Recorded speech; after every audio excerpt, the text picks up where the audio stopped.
Hello, hello, hello. Welcome, boys. Welcome to more stream. My name is Indez, and today I cannot believe that I actually came live, okay? I'm gonna be honest, boys. For the past 3 hours, I have been in a deep fucking anxiety to trying to figure it out if I actually was gonna go live or not. But you know what? I got good news for you because we are here, boys. We are not only here, but also our boy. Holy shit, Orit.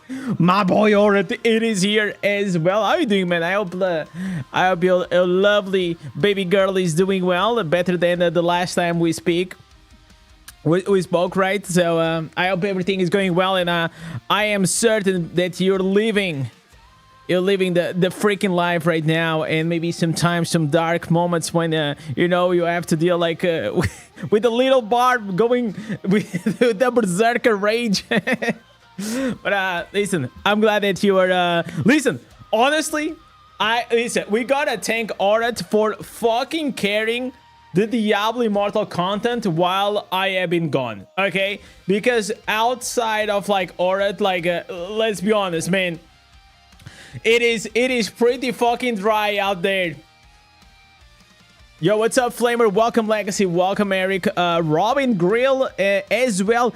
Wisman coming up here with the 2 months subscribe. My man starting up like already with a tier 1, dropping that Twitch Prime. I really appreciate you, brother. I hope that you also doing well. Perry and Ghost fan as well. Eric, Astral, Epic Tales as well. Gomo Gaming. Legends. It is slowly but surely I have been trying to come back to Diablo Immortal, okay? As you guys know, I'm not being very active, so we slowly but surely. But you know what? I actually yesterday I got like a bit inspired and kind of hyped, like to see we saw a video that was not like very positive, but then like I was checking like the builds like for the Druid and as well the Tempest build for Orat, and today actually we're gonna check out one from Killswitch, and I mean I still look at those videos and I still get excited like to try like new things, and I really like it, man. There was content created this week. Yeah, I know. We're really thirsty for something new. Yo, Aura, do you wanna chat a bit? I probably you're fucking busy, but if you wanna chat for a bit, I don't have like many plans for today. I usually just go live and I just fuck around. Maybe like later on we're gonna do some reactions, but that's about it. I know that we also have like a new gem came by. Like people are saying that it's gonna be like the Bane Boil. I don't know. We'll have to see the values. Your newborn is sleep next to you. Yeah, then probably not having my annoying voice near her probably is not the best idea. Oh, dude. I was watching your stream yesterday and I decided to log in after 2 months break. You know what? I'm gonna take a screenshot and send that to Diablo Immortal community manager. You know, I'm gonna say, oh, dude. Yeah, I'll try to keep it low, man. Yo, chat, let's try to keep it low. Or its baby is sleeping right now. He's taking a nap, so we're gonna keep it a bit quiet. Oh, dude.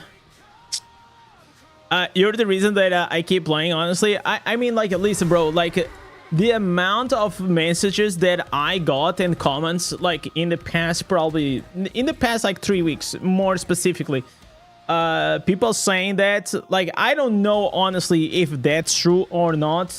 Maybe sometimes people are just being nice. But yeah, it kind of puts, like, it puts some pressure on me because, like, I don't want you guys to like that the enjoyment of the game dictates on how much I am enjoying of the game. I understand like whenever like we are like I am more pumped about the game. I'm more enthusiastic about things. Probably also makes you guys more enthusiastic. And if I'm a bit more low, and if you guys consume more content, and I'm not enjoying a few more things, maybe you guys, you know, gonna hear me saying like some negative things. But sometimes, you know, like I don't think there's nothing bad with criticizing the game, like in certain ways, and also there's nothing wrong with praising the game whenever the game has to be praised. Yo, what's up, my boy Fabio? Bro, Fabio, like you gotta put Fabio back on that freaking on that freaking nickname. Oh, dude. So, let me remove this music from loop. Let's go here. So, Legends, I am still playing with the Crusader. Unfortunately, this class, like I tried to play around with like the new ancestors, but honestly, they are mainly focused like on PvP. But I tested the banner. I didn't like it at all. I didn't like the interaction. I think like the cowboy and the tanky crusader are like much better used. You have the shoulders, give some movement speed. It's not that great. I have to test this, but I don't think like these chess ancestors, from what I read, some people tested it and it doesn't work with the torrential reframe, which is always like the pain, right? Like if torrential reframe doesn't go well with the new condemned chess, it kind of fucks it over. But we'll have to see. Aside from that, I mean, I tried also the main hand with the silence. Like the silence is cool, but there is like some weird interaction, man. Like I feel like whenever you use this skill, it kind of leaps to the closest target, and sometimes like it just leaps to the wrong direction. So there's something wrong with these answers that I didn't like. I don't know if you guys had like the same experience than me. Aside from that, it is the same thing. I'm probably planning to change classes very soon. I don't think I'm gonna make a new class auction, just because I just don't feel like I don't want to feel the pressure that, yeah, it's not at the right time. Probably maybe in the future we'll do that, but I don't think now is the right time to do that for me. And yeah, I just need to stop being lazy and fucking doing like the 10-minute. I probably, you know what, I should start doing the build guides live on the stream. I can literally one thing. I have this build. This build works perfectly well. It is very, very, very, very strong. Like in PvP, you guys already know. You have already the Tankadin one. Is also really strong in PvP. And aside from that, like in PvE, I mean, it's the same thing. It is actually like the same builds. You have the cowboy PvE. You have the dungeon, like with the resolve, and that's about it. How you think that Crusader is going to fare? What do you mean by that? Crusader right now, I think it is more fun than Barb. I think like Barb, like after what they did to Barb, like bro, Barb in Inferno 13, it was so fun, and obviously Blizzard cannot see us having fun with nothing, so they had to actually go and. Oh my god, and nerf all of that. It was so sad. It was actually so sad. Yo, what's up, Mark? What's up, Key? Please show us the builds again. I was on TV. You were on TV yesterday. I mean, you can always go back on the stream. Just scroll back on the stream. Any hope for Tempest after this update? Like Tempest, I feel like Tempest probably is one of the classes that is looking really, really good. Is actually looking really good. I don't know if it's gonna make a comeback in PvP. We'll have to test it out, but I'm really excited to try the spin to win. Probably, you know what? I actually should change to Tempest. Maybe next, because I really want to see if we can make like the spin twin with like the crosswinds, or it's a crosswinds, right? The crosswinds ability that makes you spin. You guys know that I'm a spin twin kind of guy, man. In Barb, in Crusader, like everywhere I go, I try to make a spin twin build.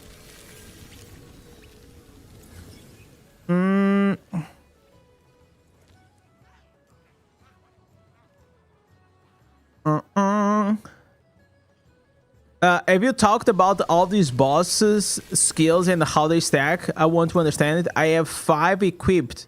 It says 80%. What do you mean boss skills? Like like first of all, if you're talking about like the Vanguard boss skills, you should not even be using them. They actually are not like that great. I think you're talking about these, right? I honestly don't know if they stack. And even if they did, oh, it says here. If you have bro, it's literally inside the game, man. If you have multiple boss skills, they stack. Oh, they stack the chance to trigger. So instead of 5%, will be 10%, and it will be 15%, but the damage is still the same. This is the worst, man. The cooldown for the boss skills is 2 minutes. I actually thought it was 90 seconds. 2 minutes, it is even worse. Each additional boss skill equipped increases damage by 20%. So, yeah.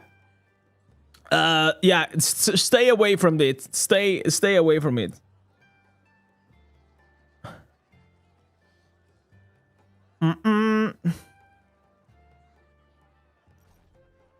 Let me put like my boy here.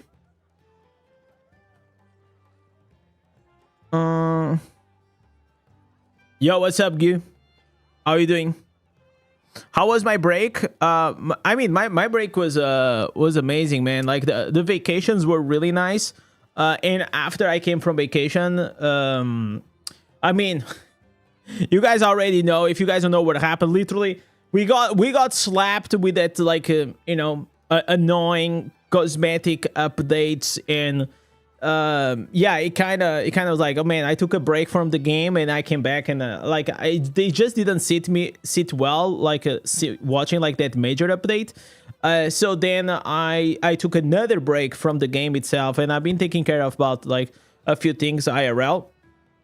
And trying to see like what is gonna happen with Diablo Immortal. I am still like very excited for BlizzCon, and that's probably what is going on. And also I'm yeah, there are some things that I'm very excited to actually share with you guys soon that are happening in the background, but probably still gonna take a few weeks to settle. Like, negotiating things is sometimes a bit hard. It just takes a lot of time.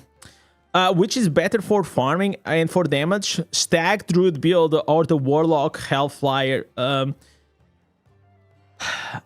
mean, if you are... I feel like the Warlock by itself, I think it is overall better. But if you are late, a very late game, and you stack a lot, like, I mean, a lot of like attack speed, Stag was gonna be faster. But yeah, I feel like overall, like, the Warlock is just playing the game on easy mode. Blood Knight in PvP, it's so bad, man. You know what? You're talking about that, but I actually saw a build from I think like my mods. Like, let me see my mods post. Okay, so my mods, they actually put it here. Let me see. So here's what we have to react. I'm gonna do the reactions a bit later on, but we got it here. Blood Knight PvP kill switch. We got the complete story for Diablo. I'm probably gonna watch this, not now. I'm probably gonna watch this one from Produce. I don't know if I'm probably gonna give like 1 or 2 more days before I watch this one from Orat. And yeah, I kind of wanted to also like I saw this Reddit post and I thought it was really nice. And yeah, probably like we also have there's a video here that I've been wanting to watch for a while, which is like this one from Way, how to place skills into familiars. But I know it's long and probably like quite boring for the majority of the people, so I don't know. We already watched this one, so I'm gonna close it up. We already watched this one as well. I'm gonna lock this one. We already watched this one as well. So yeah, we already watched a few. Yo, Epic, thanks so much for the follow, brother. Also, there's this one from O Gaming, how to fix PvP. So, chat, should we game or should we react?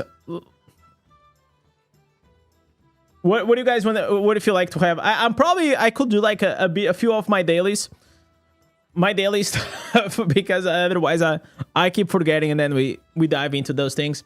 Yo, DNK, thanks so much for the love, man. Which class will be the best on Battle of Realms? I mean, like the meta of Battle of Realms is always very particular to the whale meta, right? Like, so we're talking about like the whale meta. I still think like the druid is gonna be very powerful to defend the towers. I think like Demon Hunter still gonna be. I mean, Demon Hunter is still dodging nerfs left and right. They output a tremendous amount of damage. So, and they have like insane mobility. So I think it's gonna be one of the classes that definitely is gonna make the meta. Those are two that I will say for sure are gonna be there. Then what else? I mean, then I think it is gonna be maybe sometimes like they might put a wizard, because wizard is also on the rise, like regarding like the PvP. There is a PvP build with like primary attacks that they are doing a lot of damage, especially in NA. I was actually seeing like I was doing some work, and I was watching on the sites the O gaming stream, just having some fun on it. And yeah, there was like some nasty wizards, man. The age is hard to play. That's not why many people use. No, listen, at that level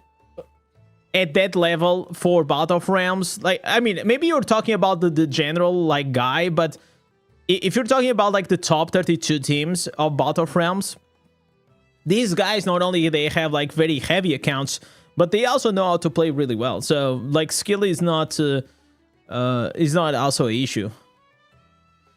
And on top of it, like this build is being around for what, like about like 6 or 8 months. So it is a build that a lot of people have a lot of experience. So I think a lot of the Demon Hunter players that they played on the past, on the previous Battle of Realms, they will also probably play on this one.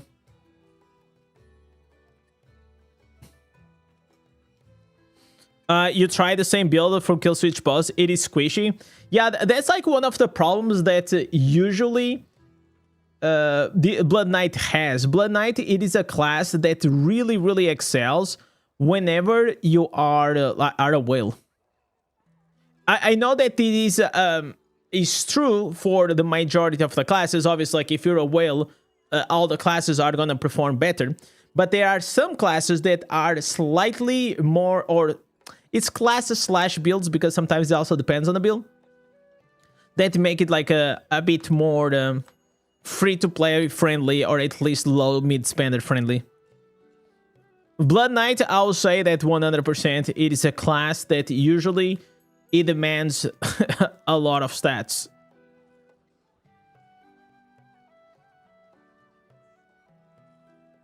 Mirrored event today? No, like we just had 4 mirrored, so I think like the next mirrored probably is gonna come maybe in a month, if I would guess, or maybe they will give us another one right before the new 5-star legendary comes, so it drains even more legendary crest from the player base. I wouldn't be surprised if they did that. You want to start to play which class it is the best? I will honestly, I will go with the Warlock Bogdan. Warlock seems quite fun. Like you'll have a big fat demon that probably is gonna kill everything. It is really fast. You can have the meta builds right at the start of the game. That's probably the class that I'll play. Is Gloom Cask or Wolfheart better for the Blood Knight? Definitely Gloom Cask. It is better. But you have to test it on your on your account, man.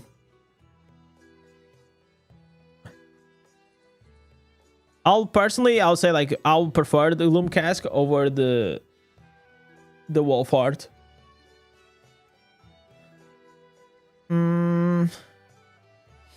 Is Fortitude, Vitality, and Willpower or fortitude, intelligence, willpower. I will take intelligence over vitality.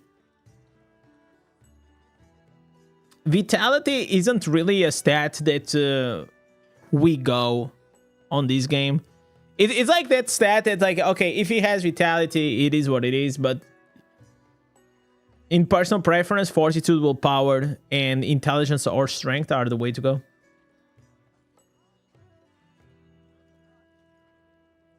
Yo, what's up, Golden Eyes? How you guys doing, man? Yo, Zirs, I already answered you, man. I said Gloomcast. I think you were on TikTok and then you came here.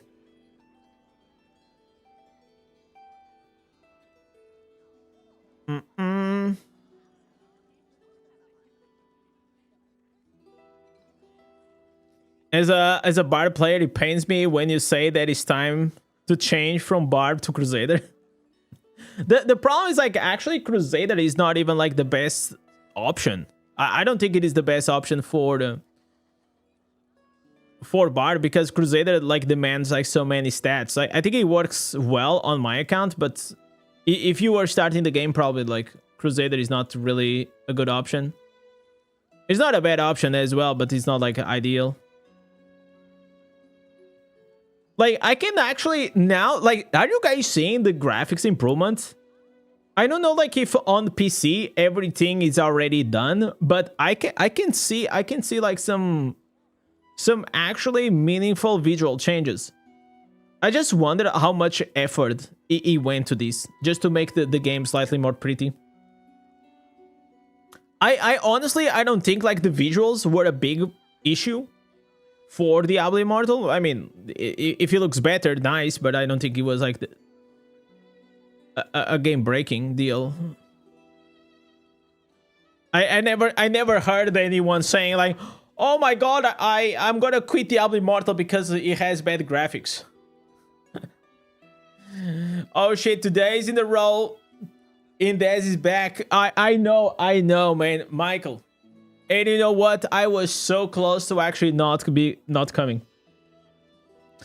I sat on this chair, like, literally dealing with my anxiety so hard for like 3 hours. But then, you know what? I said, you know what? Fuck it. Let's fucking do this. So I'm happy to be here. Fresh meat. We got here some fresh meat. Yo, thank you so much for the sub, boys. I appreciate you.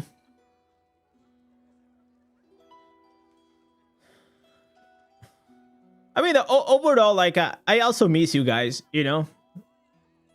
And I think things are looking better. They are definitely looking better. Not inside the game. Inside the game, they are looking exactly the same. I'm talking outside of the game, so... 4 of your alts got the 1k wings now. Wow, dude. That's that's a lot of time spent, man. Blood Knight is the best. I mean, in PvE probably. In PvP, I don't know.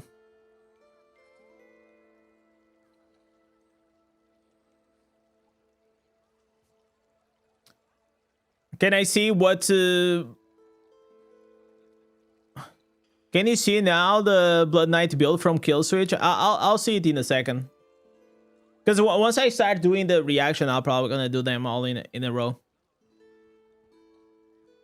And also, I know like a lot of you guys also like to watch reaction, so let's just give it some time. I recently changed to Demon Hunter. It's a bit difficult to farm the instances because most of the PvE builds are looking the same.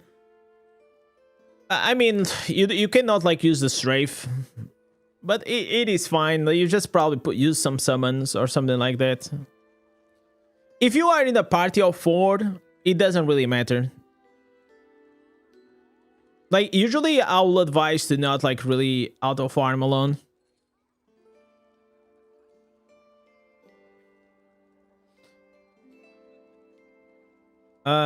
After how many levels need to use the guides? You don't need any levels.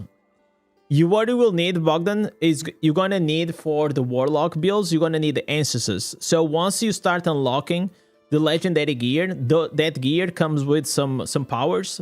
Once you extract the powers, then you're gonna be able to use what we call instances to make the build.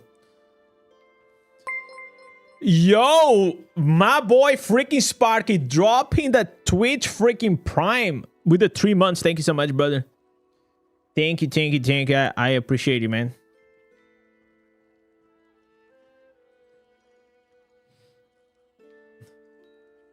No reason to be anxious here, man. We are your boys. No, I know. But, you know, like, I also like to provide some quality content, you know? And it's like multiple things. Like, if I'm coming on the stream, I like to provide some good stream and entertainment in different ways. But I also like sometimes I just need like to think about certain things, and for that I also need some time alone. I will personally, I feel like I wouldn't mind. Like, I'm actually on the verge to have some big things happening, which I think is gonna make me really excited if those things happen. So right now I'm just trying to relax, and once those things happen, yeah, it's gonna be nice. It's gonna be nice, man. Yo, my boy Fabio dropping the free-to-play membership as well, coming up with 11 months, almost a year, brother. Bro, we already know each other over a year, man. That's freaking crazy, man. That's crazy. It's been that long. Oh, the other day I actually received here. Guys, we are getting old. Look at this. Let me take here a screenshot of this. Look at this. Look. Your channel is now 2 years old. It is now 2 years old. Oh boy. Let me see, when did I made the first video?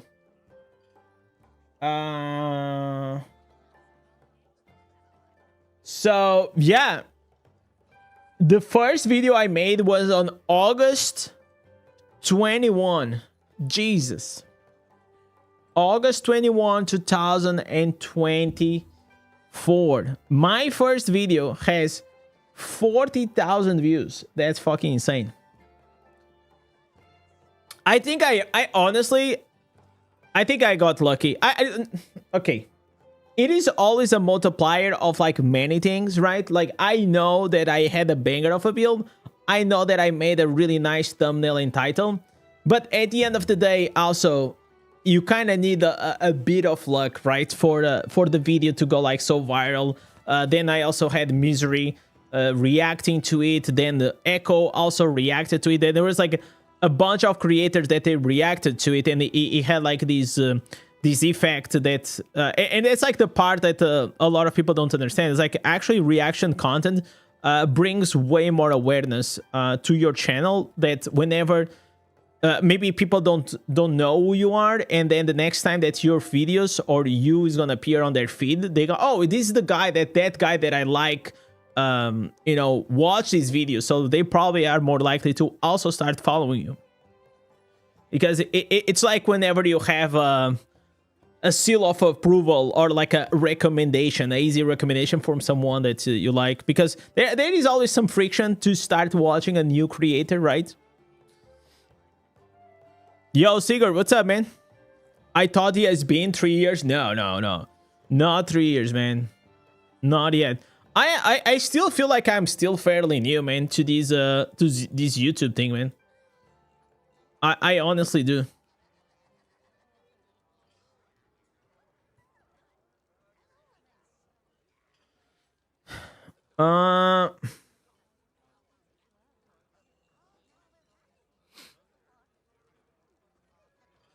You tell the truth unlike the others. No, I mean, I don't know about the other. I don't really watch what other people say. I think this actually was a big cheat code for me. to not watch a lot of like other people content. Obviously, whenever I react, I watch, but I'm saying like more like opinion based updates and like those things. I feel like at the end of the day, you don't lose anything from telling the truth, and I think you always have everything to lose if you are lying. Because you know what they say, like we have a saying in Portugal that I don't know how to really translate it, but you know, it's really easy to if someone is lying, especially if you are live and if you are creating content, and if you are like lying, it's really hard to hide things out. So the best and the easiest way is to actually always tell the truth how it is. Even if sometimes it is actually a bit uncomfortable. And there was definitely times that I thought to myself that, yeah, I mean, this might like put my Diablo partnership in danger by saying this or that. But I don't know. I honestly, at the end of the day, I do what I sleep. I sleep well at night. You know, that's what I want to say.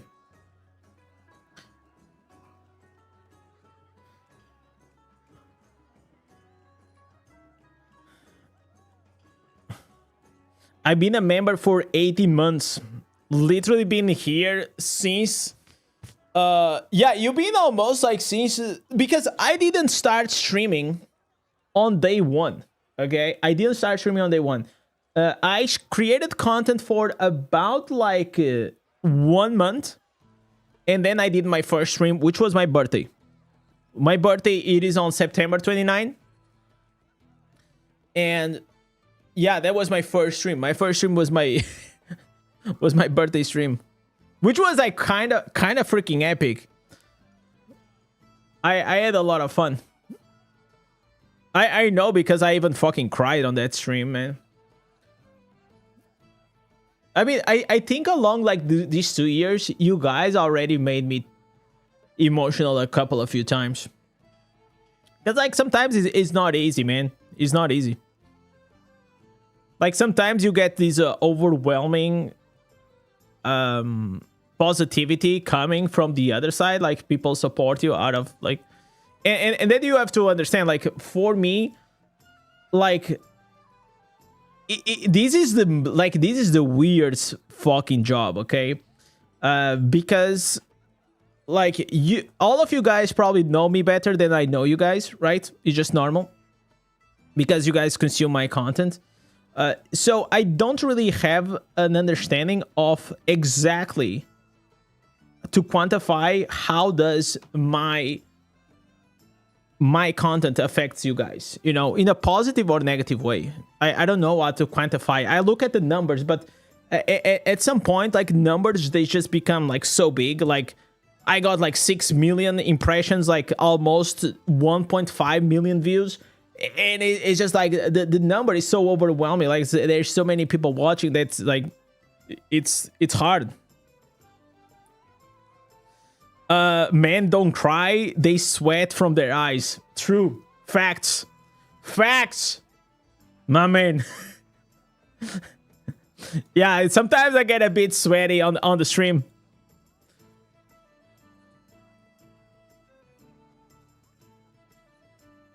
Why the event sparked resurgence is being extended until the 9th of... did it? I didn't know that. Wait, did they say anything on the patch? I mean, I guess like that's good. That's good for everyone. It's just like a few more free points. But I believe that he has to do because... Okay, so if the Spark Research event is dropping on September 16, which means like the new update, the major update is gonna drop on September 17. And you know what? You know what is happening between 11 and 13? Between 11 and 13 or 11 and 14, it is BlizzCon. So I am sucking up on the biggest copium cock. Like, actually, Okay, expecting that BlizzCon is actually gonna drop the massive PvE end game that they've been promising. Bro, I I've been trying really hard. Yo, Rafik, is this an old stream? No, this is a new stream, man. It's always a new stream, man. Oh, man.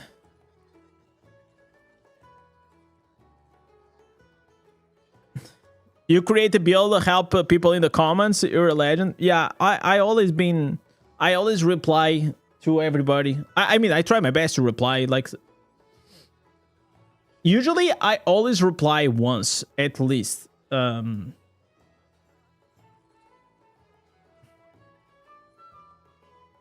Even to the haters, boys. Even to the haters.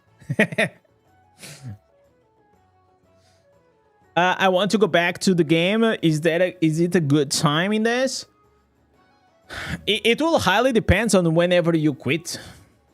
If you quit like a few months ago, probably not much have changed. I mean, we have a new class, the Warlock, which is cool.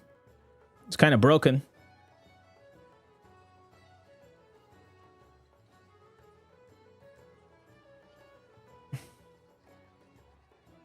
You being real truthful really made me emotional. I made you sweaty, Arca. Not emotional. I made you a bit sweaty, man. You know. This is the Chuck Norris philosophy. Amen, man.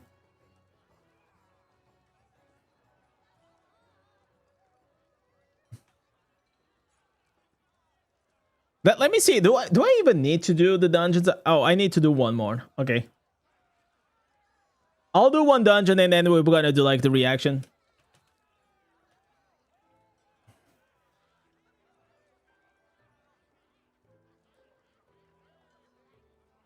You guys reply all the messages. Like the thing is, like, YouTube makes it really easy to reply for a comment that I haven't replied, but it makes it really hard to keep track of replying to people that I already replied to.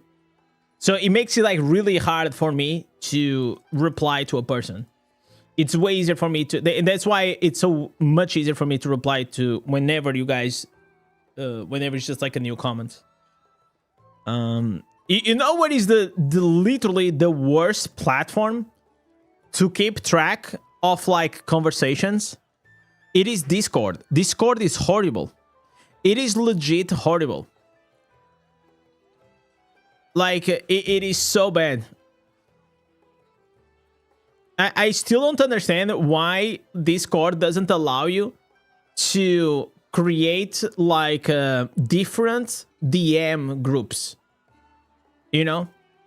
Because I deal, for example, with sponsorships. I deal like with many of you guys asking me things. I deal like I also have like my students that I do the AI coaching, and like in a lot of times what happens is like you get these random DMs, and these random DMs they just stack on top and they push all the conversations down, and it's so annoying. It is so annoying. So imagine if you receive like 30 messages a day. Okay, and imagine how annoying that can be to deal with. So sometimes it's not like I don't. It's weird because what happens is that because I am interested in keeping up with a conversation with something that is very important that I'm dealing with, and if someone sends me a message, then I click on the message and I don't read the message, right? And then I go back to the other ones. I just want to eliminate like the thing, the notification. So what happens is that then I leave that person on read because I just forget. I just forget, and it sucks. And I hate to do that, but you know, if you ever text me, you probably know what I'm talking about. And then like maybe every few weeks or something, I go through all my DMs just to double check just to double check if I missed the DM of anyone important, of course. And then I reply. Did you know that Apollyon Gaming lost sponsorship? Yeah, he lost like 3 years ago. 3 or 4 years ago. I think he leaked something that was still under the NDA. And yeah, he got removed. You messaged me back like a month later. Yeah, but I just explained why. It's not personal, man. It's just like Discord freaking sucks, man.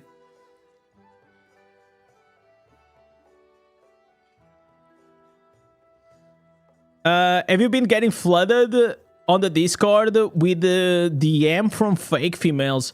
Yeah, sometimes I get like some friend requests, which I immediately decline. But the thing is, like, I don't want to make that so people do not send me a DM. I like to still, like, I'm still at the level that I am still okay with a random person to DM me. It's still fine. It's still manageable.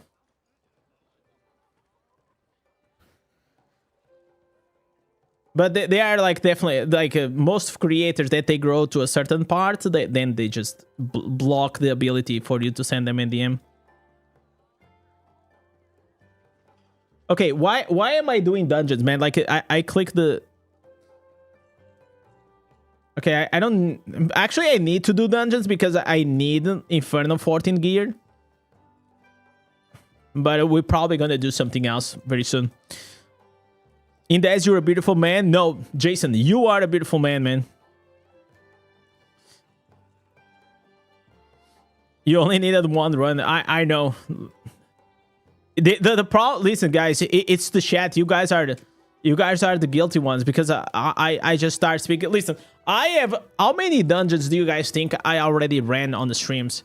I will say most likely more than 10,000. And I can literally do these dungeons, not blindfolded, but without even looking at the screen. And even so, I probably still like that. I'm still gonna be top DPS.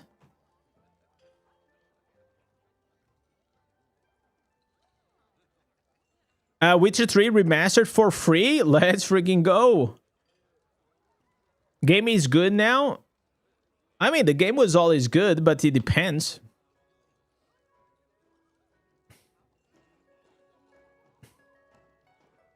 How important is strength on items? So, if you don't have secondaries, like 42 willpower will be more important. But if you have like your secondaries around 5 or 6,000, strength actually starts becoming more relevant in PvE. But before that, no, not really.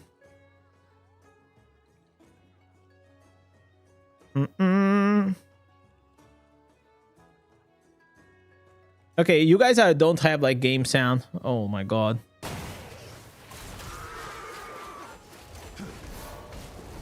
You're getting like 20 a day? Ooh. Tell me, Michael. Did you join those OnlyFans leaks Discord servers, man?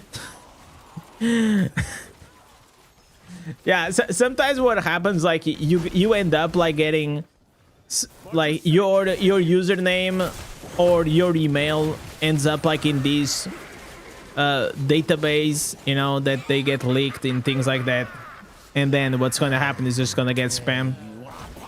Like, for example, for me, I get a lot of like spam of like people offering free Steam keys, which a lot of times are scams. So I don't really even know if when I get like these kind of emails, if they are actually real or not.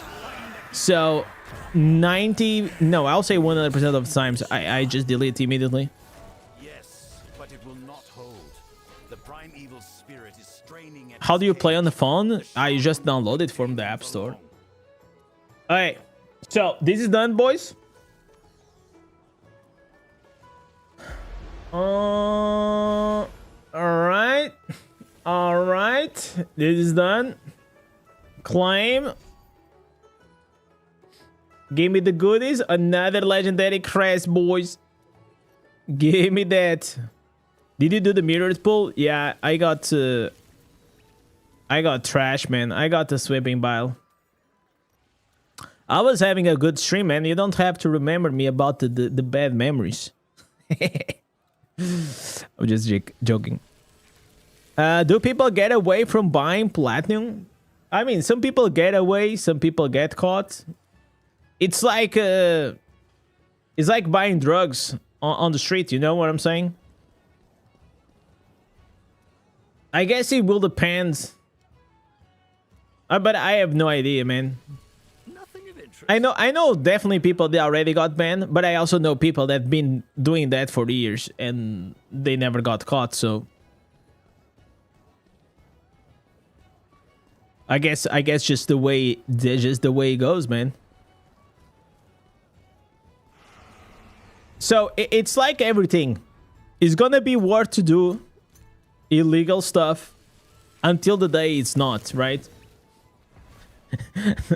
Until the day you get banned, you're probably gonna get a lot.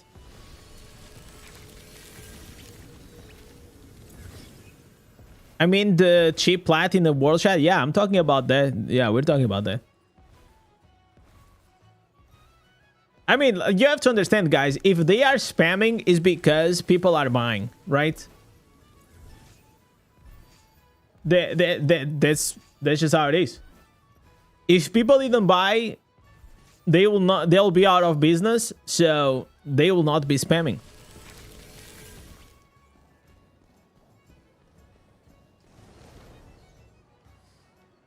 I personally, I already been poached by a few of those companies, guys, that they wanted they wanted me to represent them. They wanted to pay me to put the ads on my stream and on my videos. I actually thought they would pay better. They don't pay that well. So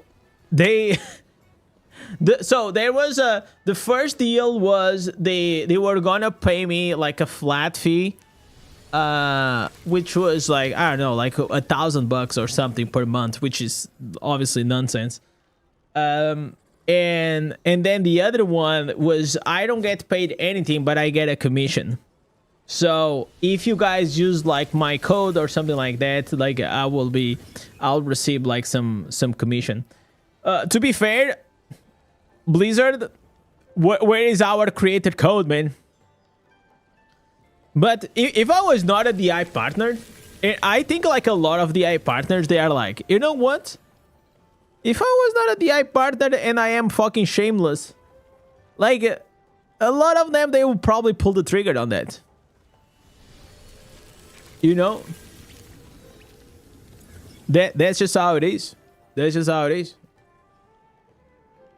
So then what I did, I picked up on all the information that I gathered, all the screenshots of the conversations, and I reported to Blizzard. And I said, hey, yo, this is happening. Probably I'm not the only one, and I know I'm not the only one getting poached by these companies.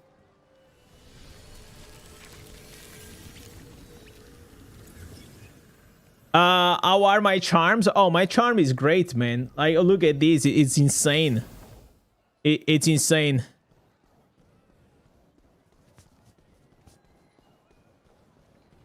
Snitch? Oh, yeah, bro. I hope I was The only people that I don't snitch are my students, man. That's it. It's my students and my legends. So, like, whenever I do, like, this DI coaching, like, I look at the account, right? And based on the knowledge of the person or the account, I can immediately see if they bought the account or bought plat or this or that, right? So that's like I immediately tell you, like, in the first minutes of the coaching session, I'm like, how much money do you spend? So we know the budget, right? Like, what are we looking at? Did you bought an account to use a pilot? Do you buy plat? I gotta know those things. I gotta know those things, man.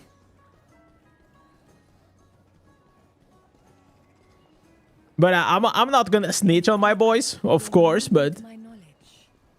I will be here. 9K? I'm not 9K, bro. I wish I was 9K, bro. I'm a 3K. I'm a low reso Andy, bro. Free to play plus, man. Let us fall. That's what we call now, guys.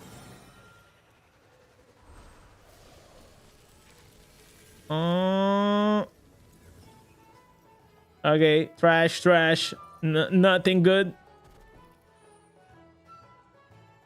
Yikes.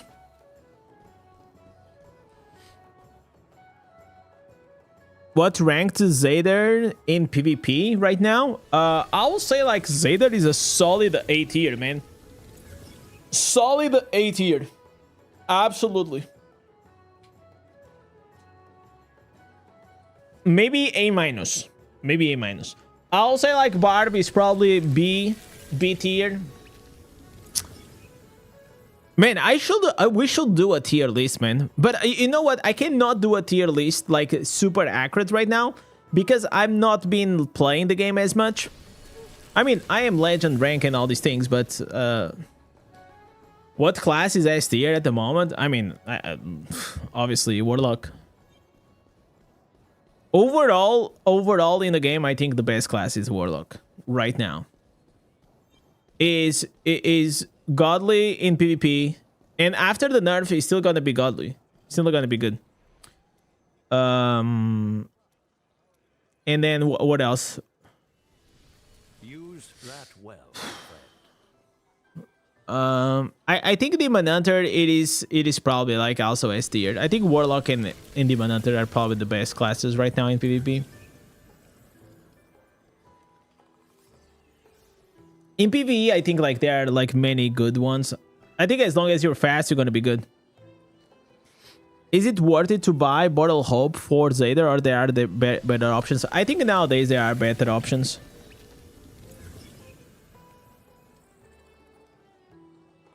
The problem with the Bottle Hope is you need it at very high rank. And if you didn't build it yet, I will not start building it right now. Did they buff or change Sitting Guard defense? No, it's still the same. It is still the same.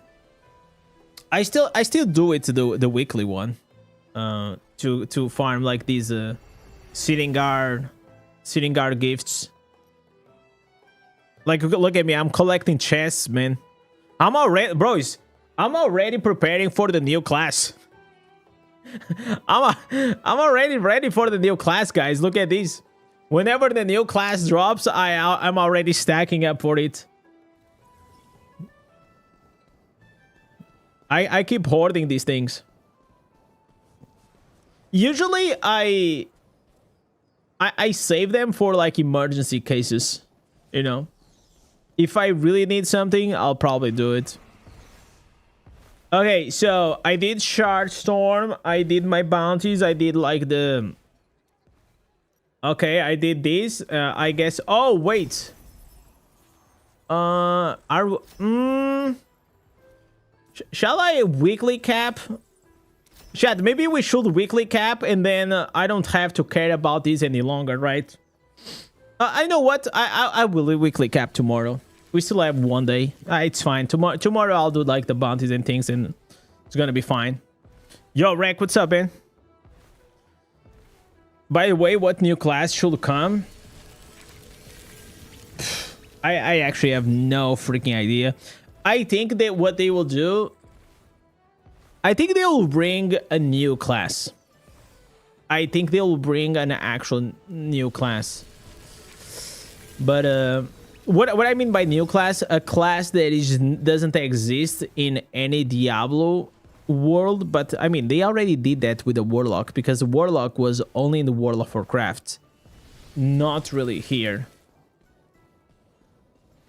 So what are the classes that people have been asking? It is Witch Doctor. It is very famous. People also been asking Paladin, Shaman, I think these are the 3 most popular that I have heard. Oh, also like what is the name? The name of the girl on Diablo 2 that throws the... I don't even know the name of that weapon.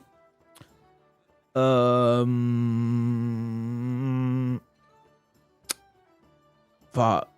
I forgot what is the name of that class. Tempest is a good class. Yeah, Tempest is decent. Tempest is... above all, I think Tempest is fun. And I think that's why a lot of people love it. Amazon. Yes, Amazon. Oh my god. Yes, sir. All right. What did Fabio send me? Yo, Fabio, you sent me something, but I don't have access to that link. I don't know what you're sending me. All right, Legends. What are we watching today? What are we watching today? Okay, so the first things first, I 100% want to watch the Kill Switch Blood Knight build. I want to watch this one. Oh! Shut up. Okay, we're gonna keep this one. Okay, what else? Okay, I kind of like just put this one, and it feels like it is a good one. It is, I think it's only 5 minutes, which is great. 5 game mechanics that dads hate. So we're probably gonna watch this one as well. Yeah, it's 4 minutes. 4 minutes. I think it is a funny one. Bro, we already watched like yesterday a Tempest build. Okay, I kind of wanted to talk about these.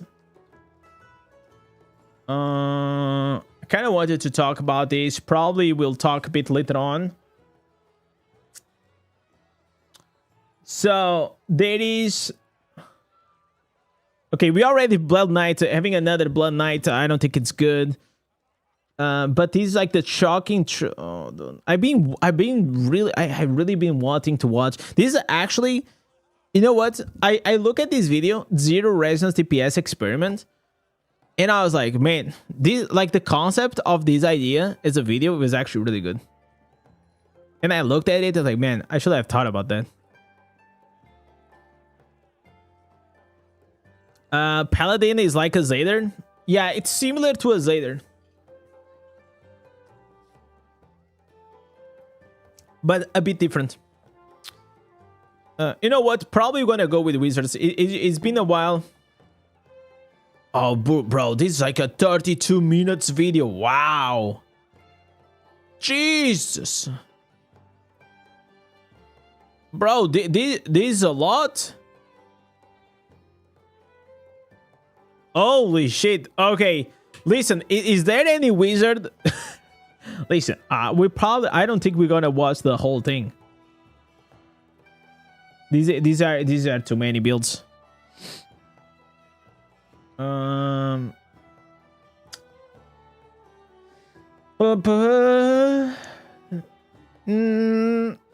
Monk Helicopter. Okay, you know what? I've been wanting to watch this one.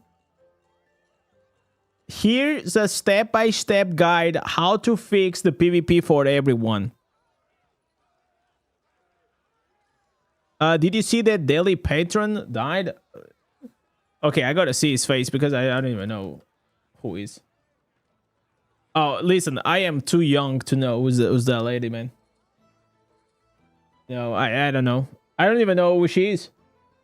It's a country music. Oh, that's why. That's why I don't know.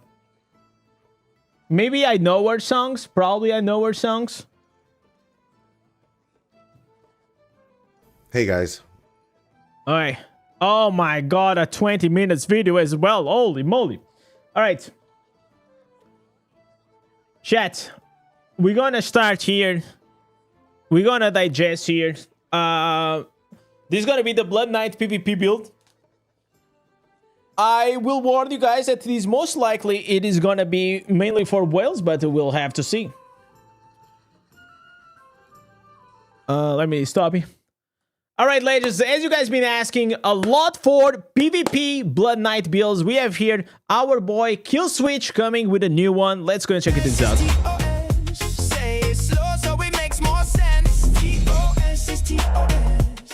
Hello guys, it's me again, Kill Switch. So today I'm going to show you guys a new build with the BK class. Okay.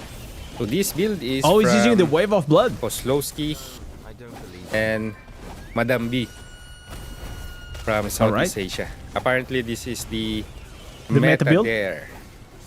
And I'm going to try it. So is the meta in Asia? It needs a little bit of practice since you need to manage your Our boy is struggling. rotation. Our boy is struggling. You can see it. A waste of precious time. He's really chasing me. Oh my god. Come here. Oh. So he's abusing the Wave of Blood with the Shroud of Night, and then you just use the shoulders for the Swarm of Bats to become invulnerable and do damage. This is basically the dragon build on, what do you call this? Bro, what the hell? Look at that damage. Warlock. So he has double immunity. It's basically the same, but it's a little bit more complicated because you need to have a better... I'm dead. Better rotation. It doesn't do damage with I the forgot I'm Sanguinate. using Gladiator. Nice. Oh my god. Oh, look at that. Look at that. Ooh. Damn. I forgot I'm That was disgusting, guys. That was actually using disgusting. Gladiator that I'm using. So the thing about like the Blood Knight, usually you need to have like a higher resonance definitely perform the best, like because Warlock is very dependent on the gear itself, but also it is one of the classes that kind of requires a bit of skill for you to play it really well. What do you call that again? Brawler. All But the right. best rotation for this one is the one I did. So It's Wave of better Blood. to use Sanguinate first before the bats. And the disadvantage of this one is you cannot push and stop the idol while using your skills. The damage of this one is so high. I think it's Damn, it's like even those higher bats are than doing Warlock. insane damage. What the hell?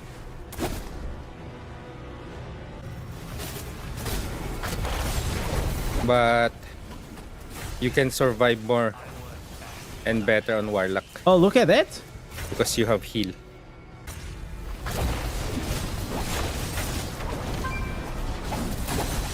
No, that was greedy. He got my boy got greedy. One wrong move, you're dead. Yeah.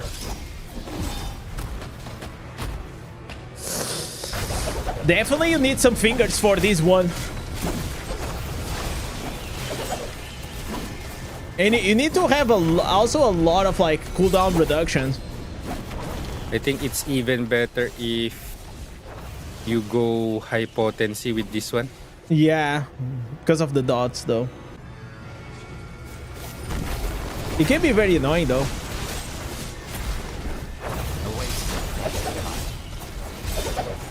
Jesus, look at that. Bro, what is all that damage coming from? It's only like it's the Wave of Blood with the Shroud of the Night, but still, like, it is insane. Here he is again. Wait, I need to. Impatience is It's GG already. Wow. The thing is, like, these are the expectations, and then you actually gonna go and play with this build, and you're gonna be like, oh my god, what am I doing?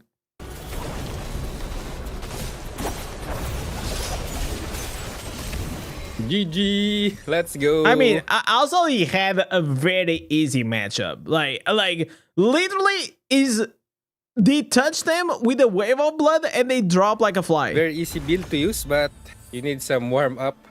You need to know how the skills work in order to use this properly. So let's go to the build. All right, for the build, I'm going to show you guys immediately All right. the list. Wait, let me remove the icon on the left side. So here is the summary. You can just screenshot this one. Oh, okay. Is he gonna explain the with build? the green set and as a list. All right, you guys can screenshot. All right, for Don't the forget to skills, drop the like and sub if you still didn't. Ravage, Wave of Blood, Crowd of Night, Storm of Bats, Sanguinate. Okay. For the Paragon 3, Gladiator. So on that gameplay, I was using this exactly as it is. Grizzled Veteran to the Victor, Overpower, And then what? Juggernaut, Searing Flame? and Cheat Death. For the legendary skill, Overpowering Blow. Overpowering Blow. If you die a lot, use Soul Harvester or Benefactor. You can also try and use Brawler with this setup, all on the right side. I think probably Gladiator might be slightly better because you go into the Gladiator and those like 3 seconds to revive, a lot of times it's enough for you to go back into Sanguinate or your bats, and like that you just run away. For the green set, 4 pieces Restitution in Blood, Okay. 2 pieces Olga's Hunger, Because you're taking damage from your Wave of Blood. and 2 pieces Vitus Urges. For the essences, Ruinous Visage, Badland, Shroud of Night now empowers you for a short while, causing your shadow apparitions to attack nearby enemies. Is this which one is this? This is the Moon Raid? Badlander. Oh my god, chat. What a god. Moon Raid, see? Moonrate, Yeah. Solemn Snare, This is an Silent old one. Screams, Exquisite So the pen set he's using is the one that increases your crit, right? On the swarm of bats. Yeah. Okay. Ravage for the extra bleed. Exquisite Silence, The Involuntary new offense for the Transfusion, wave of blood. For Then we have this one that the guy does like the extra course. damage. Oh, so I see what they are doing though. Okay.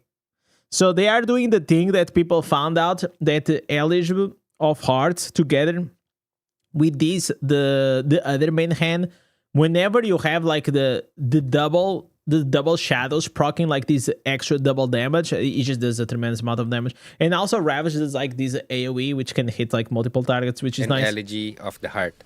As you guys can see, there are 3 essences for Ravage. Yeah, These 3. because that's the And main we source are of not using damage. our normal attack. The reason for that is this works because of your Shroud of second the- skill, Yeah. Shroud of Night. Whenever the shadows show up, they are benefiting from those essences because they are using your normal attack. So for example, if you guys can see that, there you go. We are using Ravage. Look at that. Look at that. For the basic rotation, activate Wave of Blood first and then Shroud of Night. Use Sanguinate first before using Swarm of Bats. So you can use Sanguinate again after using Swarm of Bats. That will only happen if you have 4 out of 4 class affix. Jeez. I mean, I believe that Blizzard, please, you guys will have to make it easier for these 4 out of 4 class affixes, man. Because unless you're maining one class, it is extremely annoying to chase like perfect gear. Like, as someone that I enjoy to play like multiple classes, a lot of times I just don't even chase for these because it's like I don't have time to farm all of these, and it is annoying. I think like they have to really give us a way to, without the use of, because it's also, let's be honest, it is an absolutely scam if you want to use the enchant feature to change your terror affix, and it's gonna cost you 10 terror instances per roll. Okay, that's an absolutely scam. Even for a whale, man, even if you are a whale, spending 2,000 plats on a reroll, it is insane. with the Sanguinate. Cooldown reduced by 0.08 seconds for every yard traveled. This is very important. So in action, this has very high damage. Just look at that. Oh my god, and he already has the cooldown. Oh, okay, but also like in PvE, you have like less cooldown. That's why it melts players in PvP. And then of if you course, have the gems that he has, like whenever you hit them with one dot, you're gonna have the rolling consequence, burning effect, you're gonna have the bleed effects from the blood flow, you're gonna have the fated trail also dropping a lot of damage. And that's why whenever he hits them with something, with a wave of blood, the Shroud of Night is gonna come, it's gonna do all that extra damage plus the gems, and it's done. if you are going to heal, do not forget, or if you are dying, do not Every class is just a circle of death. It's so boring. You know what? We're actually going to speak about that because I absolutely agree with you that the PvP in this game has never been more boring than it is now. And we're going to talk about it. forget to deactivate your wave of blood because this damages you. And because of that, if you are having trouble surviving, it's better to you go for 4 pieces Holga's Hunger and 2 pieces Restitution in Blood. This setup gives more damage, of course. But with that, you can survive. You get to the extra better healing. because of the heal on the 4 Yeah. pieces Holga. That's right. Important class affixes, as I said a while ago, Sanguinate. He So you get also a- suggested going for So you re-rolled here. Shroud of Night, Wave of Blood, That's crazy. damage taken from players reduce, duration of beneficial effects increase. So tell me something. I believe that also like these apparitions, since they are using primary attack, do they also proc your Vengeance set? Or is just like your own primary attack? Actually, I don't remember if I tested that. Damage to players If the increase, apparitions damage also to proc, enemies suffering loss of control is increase, crazy. Damage to shielded enemies Because the Vengeance set has a 2% chance of increasing your damage by 100%. increase throughout all of my legendary gears. If you're having a difficult time again in Man, shame on Kill Switch. It doesn't have everything mid-max. I'm disappointed, sir. surviving, go for this setup. So you can unlock barrier set. Another tip, do not forget to rotate your stances. A while ago, I did not rotate it because the critical hit chance is better, of course. Full damage. But again, if you are having difficulty in surviving, go for the I think like for me, like the most important thing about the defensive stance is not only absorbing, but also because it changes the way your hunt coil also behaves, right? If you are in the aggressive stance, offensive stance, it's going to be adding extra damage. And if you are in the defensive stance, it's going to reduce the damage that they do. defensive stance. I love the hunt coil. Hunt coil, in my opinion, it is like one of the best gem designs. It is so Alright, flexible so and that so is good. basically it. I'm going to place the link from the original build in the comment section down below. If you guys have any questions or suggestion, please feel free to comment that down below. Thank you for watching. Man, I love Kill Switch, boys. Don't forget to go and drop him a like and a sub if you still did on the channel. I'm going to link it down below. Once again, we have here a Blood Knight build. I think it is going to be not like really hard to play, but a bit hard to master it. You're probably also going to do better if you have a bit of high resonance or if your class is a bit better well built, like anything. So give it a shot and let me know in the comments how it went. So boys, thank you for watching, guys. Next one. Peace. All right. So you guys were actually talking about something that I actually consider that it is a massive problem inside like Diablo Immortal. So we had here a comment that unfortunately every class, it is just a circle of death. It is so boring. And it actually goes and tags along with the same with this post that I kind of wanted to bring it. Is Diablo Immortal dying because the game forgot how to be fun? So this is not actually like just someone like rage baiting or something. I think he actually had some thought, and I kind of wanted to tell you guys about it and have a bit of a discussion about this.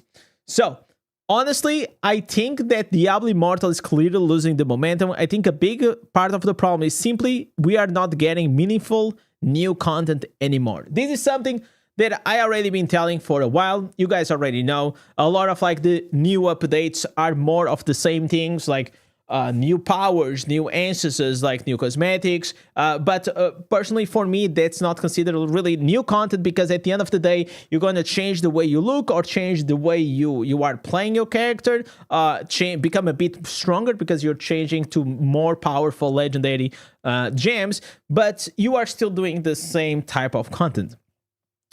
What do we get instead? More skins, more cosmetics, more gems. Oh my god, it feels like he just heard me.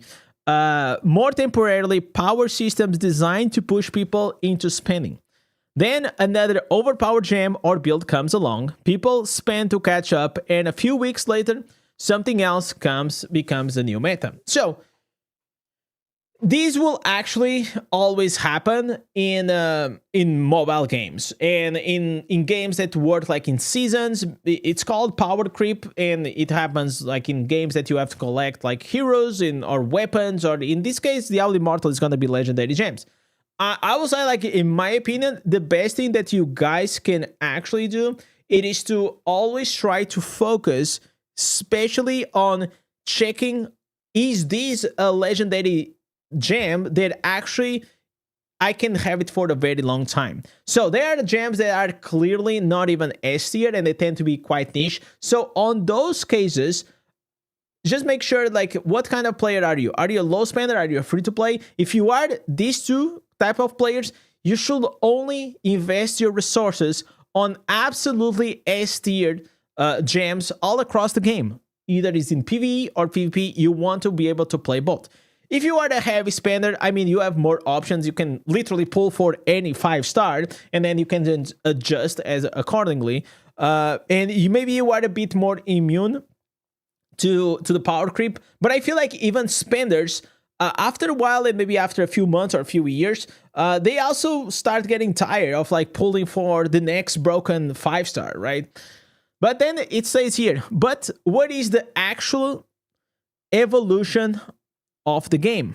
And this is actually something that I've been trying to pinpoint on my video, and I think a lot of people also related to what I said, because the game is just not evolving. It's not. It is literally, it's been stale for like the past like maybe year and a half, more or less. Like PvE is not developing. In PvP, I mean, we are having the Battle of Realms tournaments. I think like that's exciting, but it is mainly exciting for the 1% of the players, right? I think the majority, and when I say the 1%, is because it's literally the 1%. It is like the 1% of the 1%. It's like we already have not a lot of players that enjoy to do PvP because it's a pay-to-win game.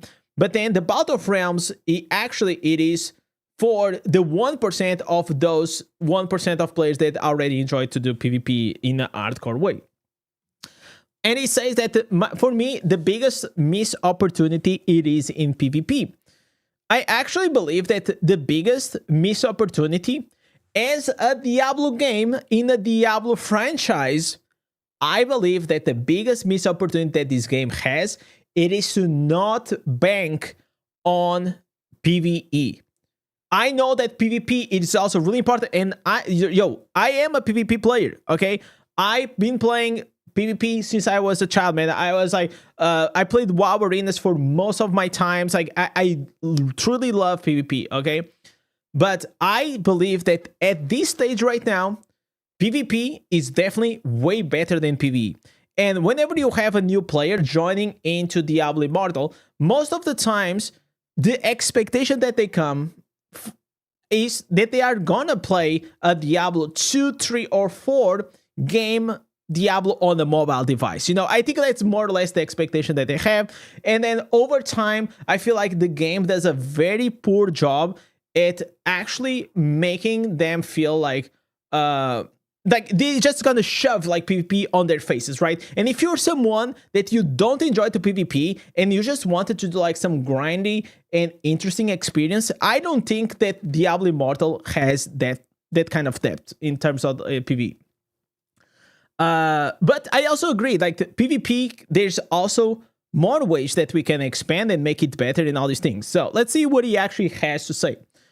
I understand that wells will always exist. They are part of Diablo Immortal business model, and realistically, they will always have an advantage. It's fine. I'm not arguing that everybody should suddenly have equal power.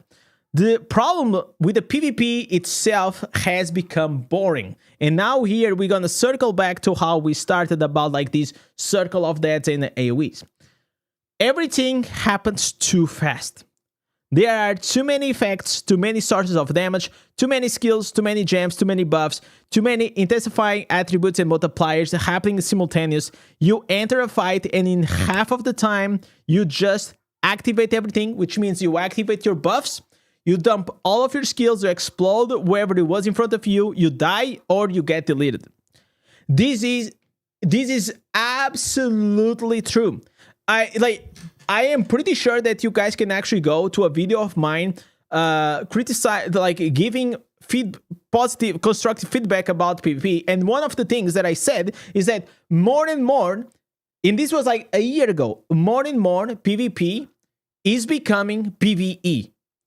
So the way you play PvE, which is you buff up, you run, and you do a skill to engage or you do a skill to not engage, it is the way that the metas, they are turning. Obviously, there are some builds that are, slightly more, you need more skill than others. For example, like Demon Hunter with the double dash builds, you still need to use your primary attack with the dashes. So yeah, there are always like exceptions to the rules, but in the general sense, PvP is becoming too fast and is becoming quite easy to play, and I think it is actually intentional. I think they are making PvP builds similar to PvE, so it's easier to play on the mobile, but by a consequence, I feel like the PvP is just becoming boring, and I totally agree with this.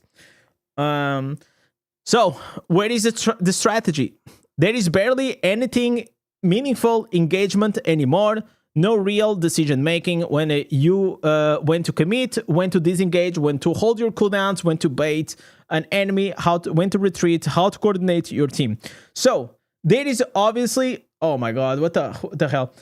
So obviously there is still some decision making, but it is becoming less and less. So whenever you have slower pace, where you kind of can strategize and counter. It's just like more satisfying to actually play whenever everything it just becomes like you are farming mobs, right? Nowadays you really just feel like doing PvP, you're just farming. So PvP has become a harm's race of burst damage.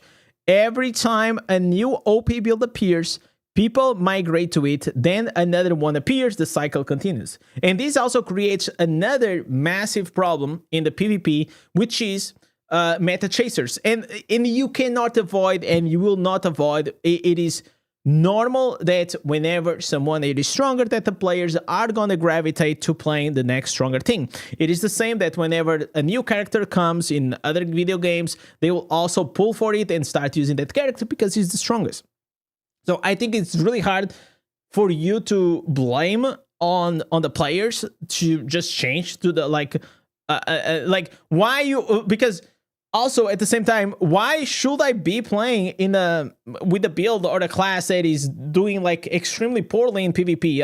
I'm not a masochist. I'm not enjoying. Why should I force and then it's not enjoyable, right? So I think that this will always be a friction point that I strongly believe, and I know that many other PvP players believe, that they have to find a way to limit the amount of classes per team.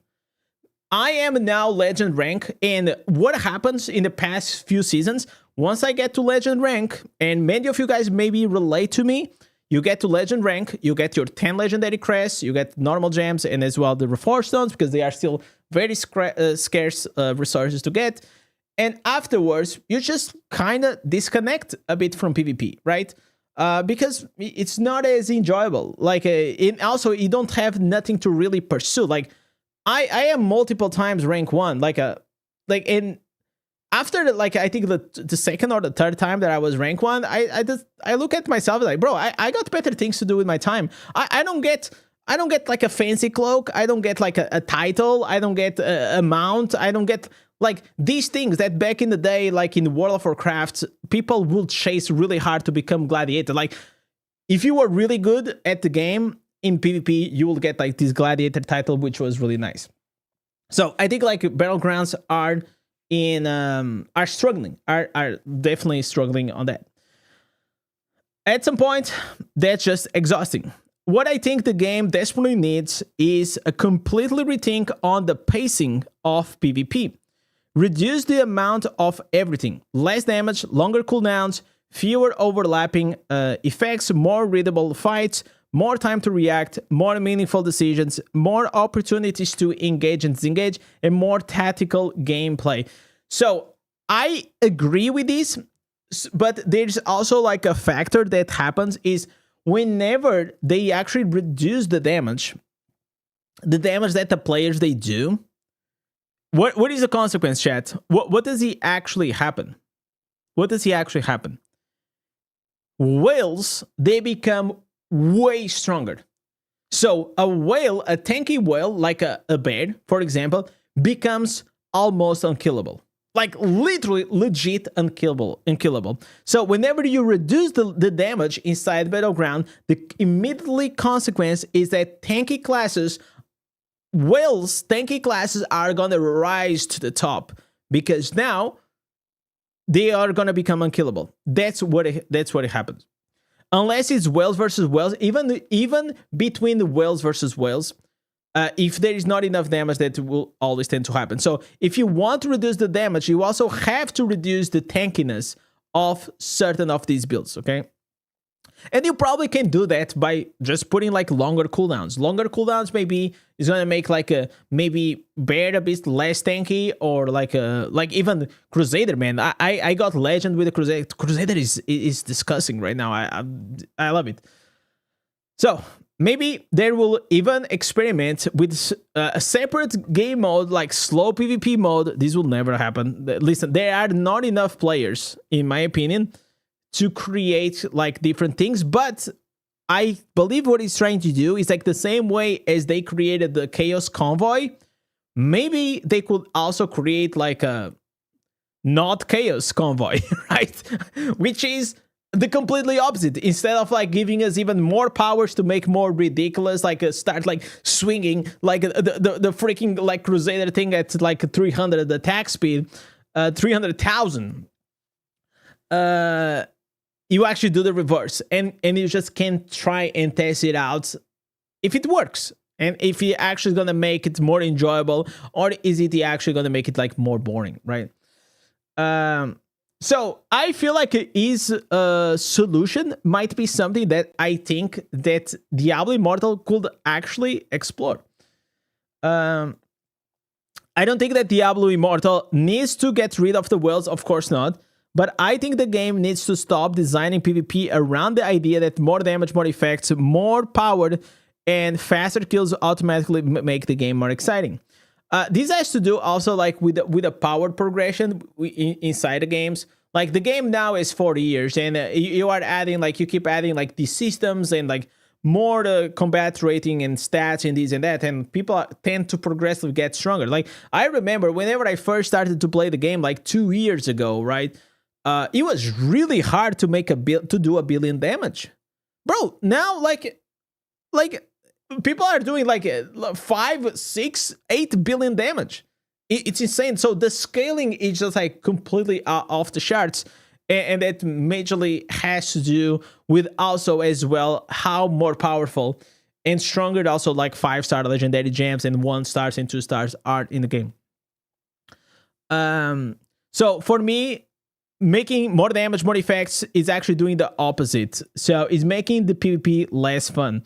What do you guys think? What would you play a slower, more tactical PvP mode, or do you prefer the current high-speed, instant burst gameplay? Let's actually see here, like, the comments.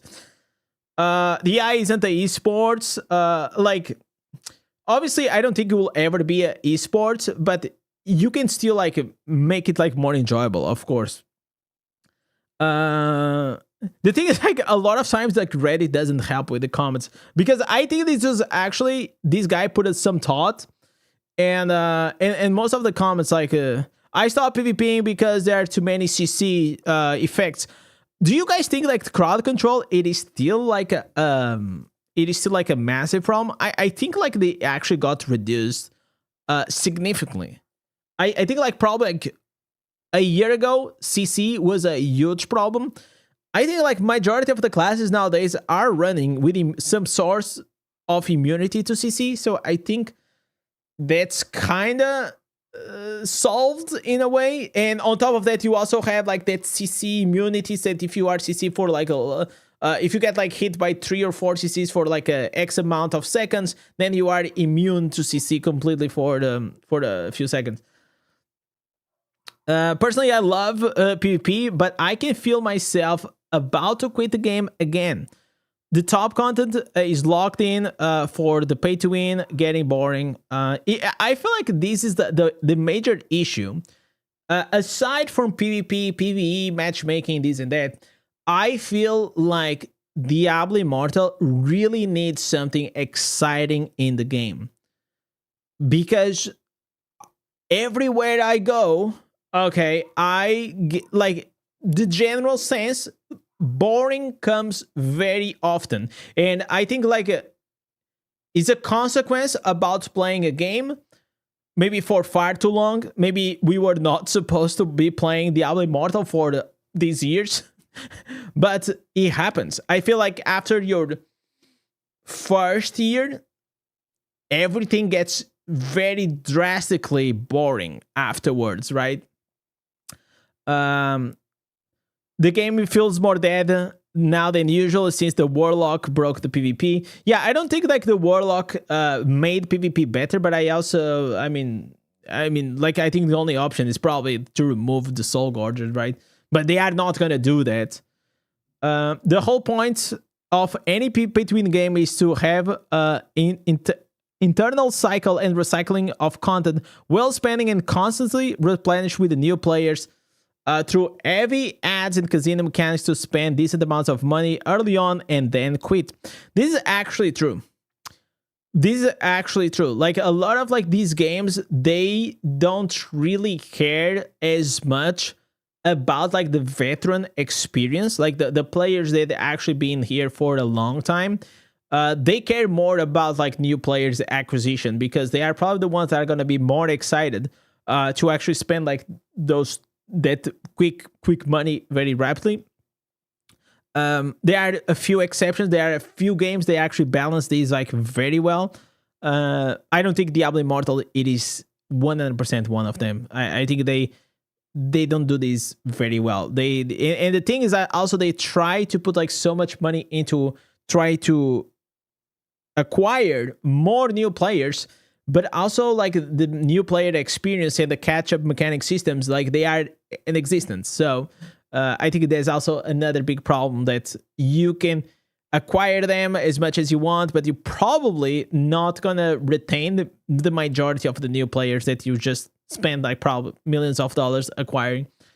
For what is worth, there's been games like these that I played over the years and only quit out of lack of self-control. I had DI is the most polished, has a lot of end game content and mechanics for new players to work on it. These are, I mean, the first 6 months, you definitely, if you want to build your character, you're gonna need to put some work. Is the most well-known of these games I played. I've been a massive fan of the Diablo franchise since I was a young kid, but DI got boring for me within a few months. Boring enough where even the Warlock class was not enough to keep me waiting for another month. Can't put my finger on it. I'm gonna put his finger on it. It's just like, is tired of being on the treadmill. Okay, is basically it.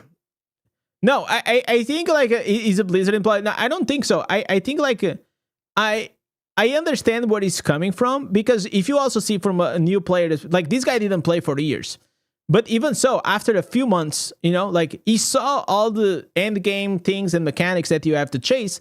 But then, as soon after a few months, he reached to the end game, and then he just got bored. Is exactly what I was trying to tell you guys. Like, you get to this point, you get bored, and it's hard.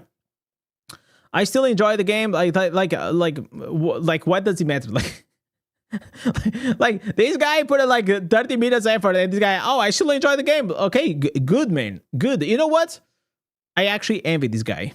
Honestly, I wish the thing is, like, I still enjoy the game. I just don't enjoy it as much as I did in the past, and that's about it.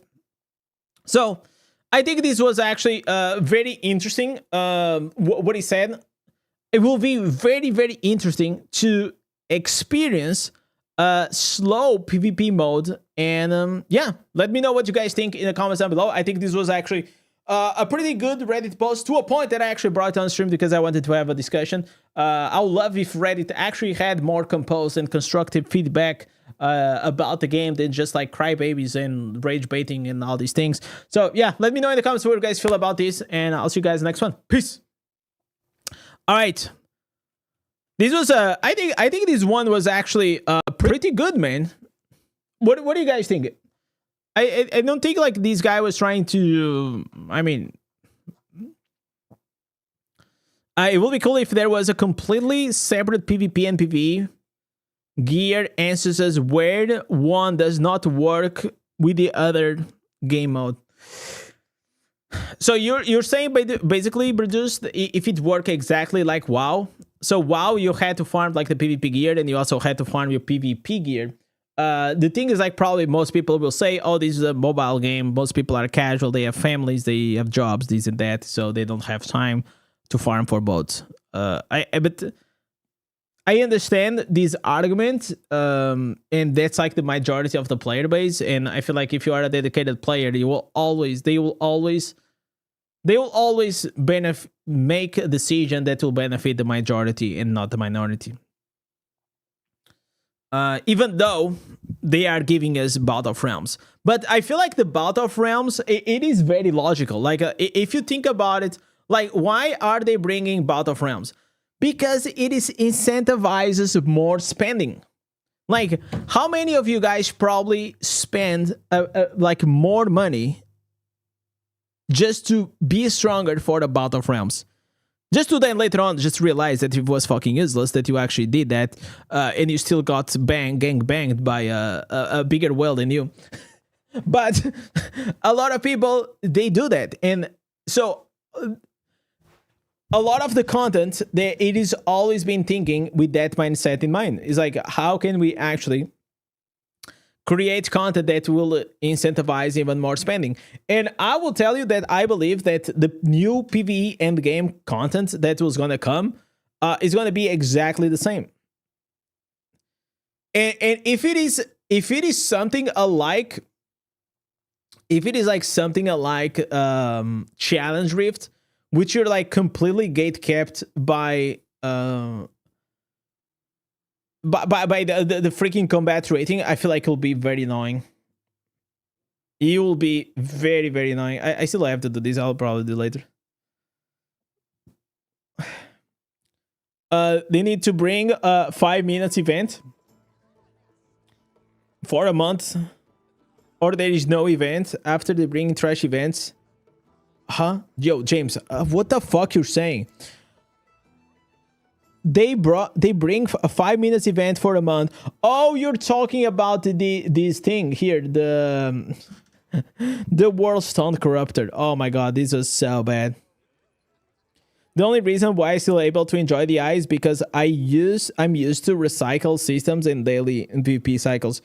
Yeah, it's like we're used to be on a treadmill. Mobile games are so good at creating like habits loops.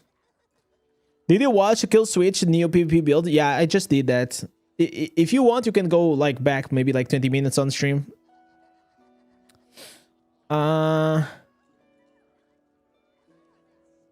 PvP should be like every class in one team. You don't have enough players, bro. You just don't. Unfortunately, that'll be...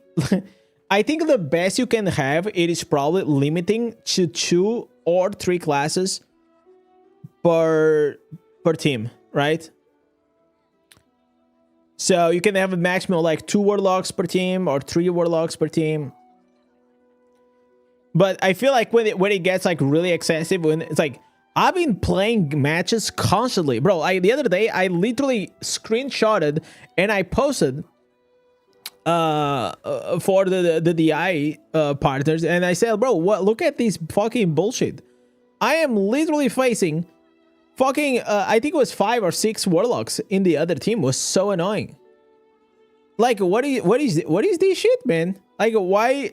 You guys said that you were gonna put like this class, you're gonna improve the system, this and that, and we still keep getting this same issue. Like 2 years ago, Barbarian got nerfed on the Undying Rage because of this exact same problem. The problem was not really the Undying Rage, and the problem was that having 4 or 5 barbs in one team, it made the game unplayable.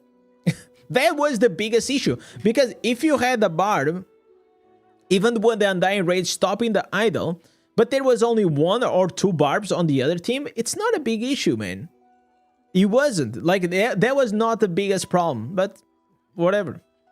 2 per team is perfect. Yeah, I think 2 per team will be the ideal, but then they also have to find ways to bring more people into PvP, because then I think like the biggest concerns that probably Blizzard has, and I'm not sure because I never spoke with like a dev or something, but if I recall, I think like that's their biggest concern is that, okay, if we limit the classes, then if you are playing the most popular class, you're gonna have a bigger queue.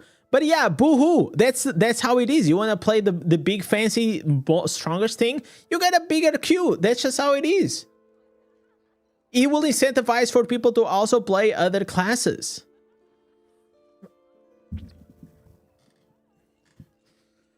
That's easy. Increase the rewards. 10 legendary crests for that much grind is mental. It's not that much. Like, I mean, it depends on how good you are at the game. I mean, I can do it in like in 2 or 3 sessions, but yeah, like for some people, like it takes a long time, and I understand. But if you understand how to build the majority of the times, it's not that people aren't skilled. It's mainly because they don't have their character well built. And I have like many guides on like explaining how to build it properly for PvP. I try to help as many people as I can. Obviously, skill comes as a factor, but you can be the skillless motherfucker in the house. But if you don't know how to min-max and optimize your character, it doesn't matter, bro. It doesn't matter. You're just gonna be dog shit. And I'm not talking about like 5 stars. I'm talking actually like geared and stacking like damage to players and having the right PvP reforges. All of these things, they stack up and they add up like in such a good way. I feel like the thing for me is like you reach here to legend rank, right? And then there is nothing. Listen, I am not gonna sweat. The difference between being top 10 or top 1, it is probably 100 hours at the end of the season, okay? Yeah, no, thank you, man. I'm not gonna spend 100 hours to get like extra 8 normal gems. Okay, yeah, no, thank you. Okay, like it just, this makes no sense. Okay, the disparity, it is absurd.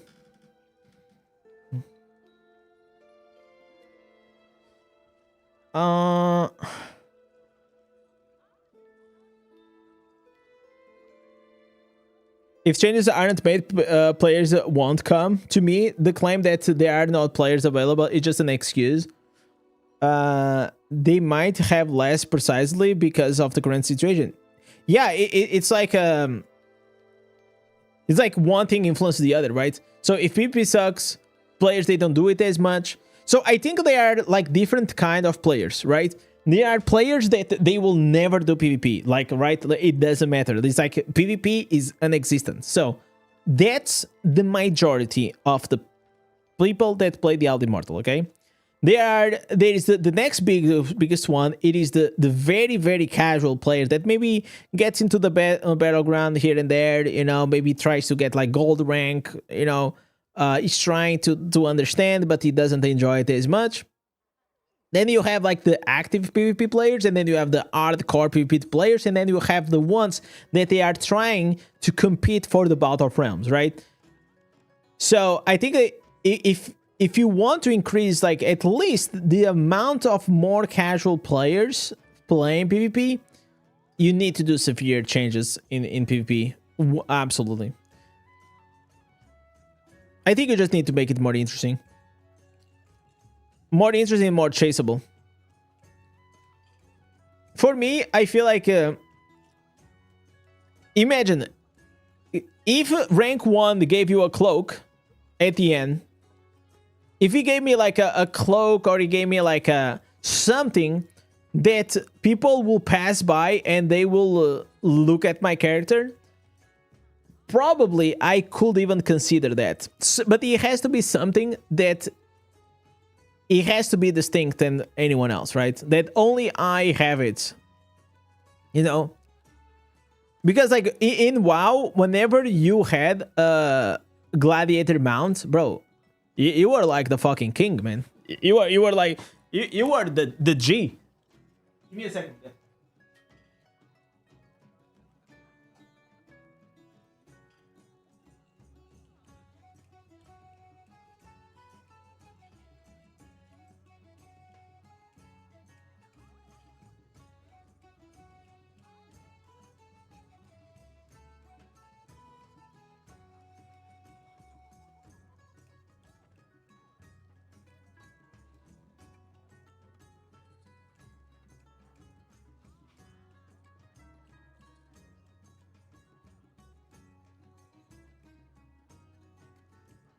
All right.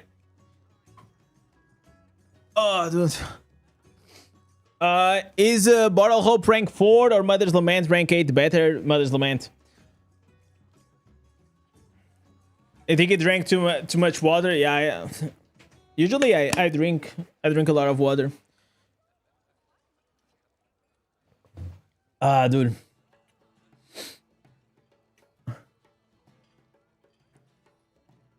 The thing, like, right now, like, I do the weeklies, I do the dailies, and then I just like, okay, what do I do? I could do more dungeons. I actually need to farm like a lot of gear, but it's like, dude, refarming those green set items every time sometimes it's hard.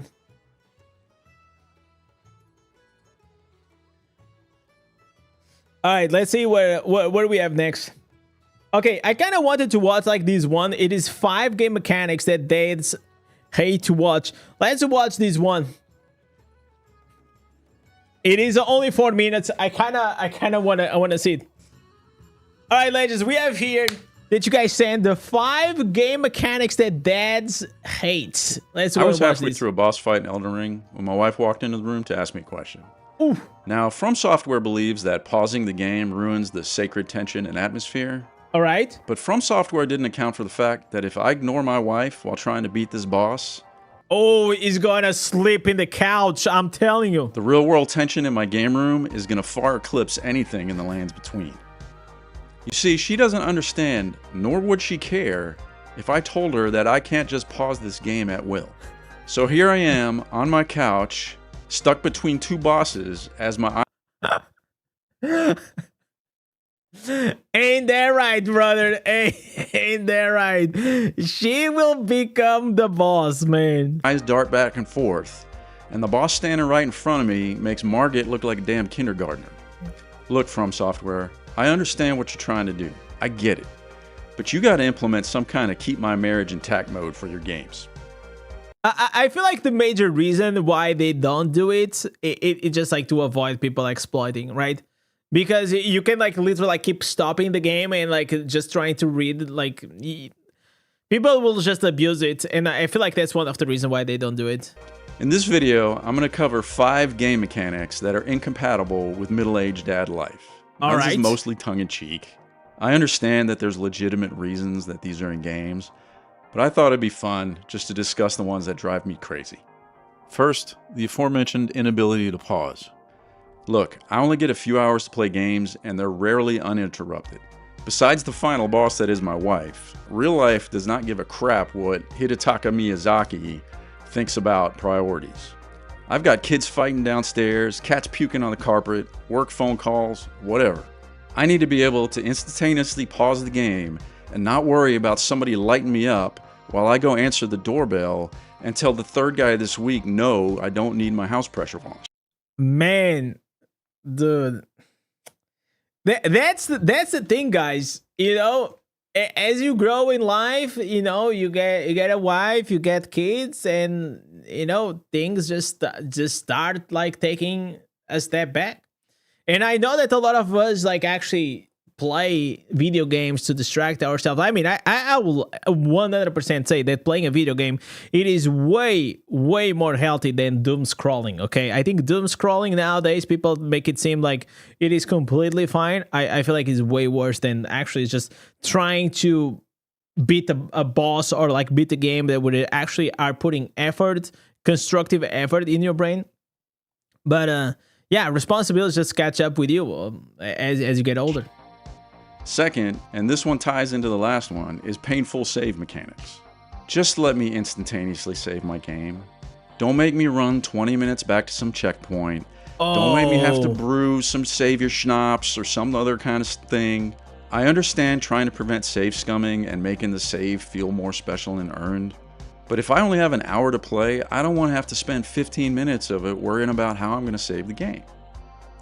Next, How you guys feel about that? Like, I understand where he's coming from, but it's dude, it's hard because I can see why game developers, because they also like, if you can instantly save all the time, not only again you are able very easily to exploit, but also you don't get that sense of accomplishment of getting to the until the end, like, right? So you go through this phase in the video game, and you know that once you reach there, then there is some sense of accomplishment that you just passed this part. So if you remove that, I mean, they probably could replace with something else. But I feel like that's also one of the reasons why they have these kind of like meta. Next are poor NPC following mechanics. Now, I'm not even going to get into escort missions. May you burn with the fire of 1,000 suns if you put one of those in your game, by the way. But don't force me to follow an NPC and make his walking speed just faster than my walking speed. This is reminding me of freaking Corvus, man. If you are an immortal in Diablo Immortal, you know what I'm talking about. That freaking wizard, instead of blinking, it is slow walking.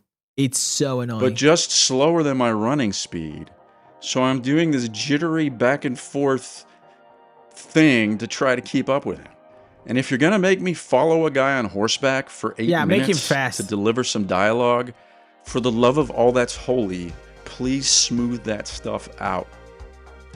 Number 4. I agree with that. Any combination of hold a button to interact or unskippable pickup animations or crafting animations. Instead of just tapping X to pick something up, open a door, talk to an NPC, you have to hold the button while a little circle fills up for 2 seconds before the interaction happens.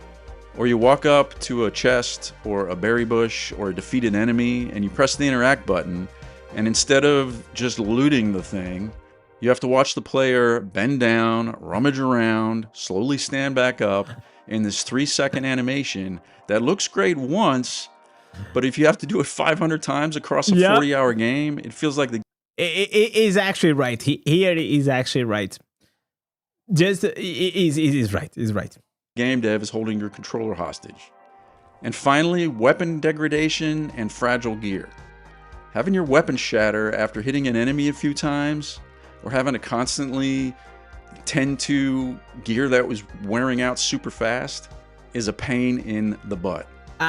This Now, one I don't agree. have an issue with this mechanic generally, as long as it's implemented with a light touch, because it does help with realism and immersion. But I don't want to spend half the game doing digital housekeeping where the stuff starts feeling like work instead of fun, because I get plenty of work in my real life. So devs, just go easy with this. So there you have my little rant on game mechanics that I don't like. Game devs, please put an optional dad mode in your games. I will pay for it. I have disposable income. I will pay for the microtransaction, guys. So you know this guy is the kind of guy that he has disposable income to finance all these pay to win, guys. As a solo dev making my own game, you better believe I'm writing every one of these down. If there are some mechanics that I missed that drive you crazy, drop them down in the comments. Otherwise, thanks for watching. We'll see you next time. This was actually like a kind of like a cool video, right? Because I know, like, listen, my time will come. I know my time will come, and I think it comes to everyone, right? And obviously, I am a streamer, and like I still am able to put like a tremendous amount of hours into gaming, which is like also my work. So I got like that unfair advantage that I built for me, but I know that probably is gonna end, man. Like, if everything goes well, maybe in about a few months or a year, my life will also change, and maybe I will agree even more. But I'm actually would like to know, what do you guys think? Like, if you are the dad and you're like maybe at your 45, maybe 50s, do you feel like this? Do you feel like especially whenever you're playing like these hardcore gamers, because I don't even feel like a lot of like these games are meant for like this audience, and they are designed definitely for people they are a bit more try harder. But it could be cool to see if they could actually make a dad mode. I think that's actually very legit. So legends, thank you so much for watching. Let me guys in the comments what you guys think about this. Cheers. Yeah, this was a cute one. I think this was actually a very cute one. Indez becoming a dad in a few months. Let's see. Maybe yes, maybe not. All I can say that we are working on it. We are 100% working on it. All right, legends. So, holy shit, it's already 10:30. Man, we have here. What? Okay, so this is a PvP step-by-step guide of how to make PvP better.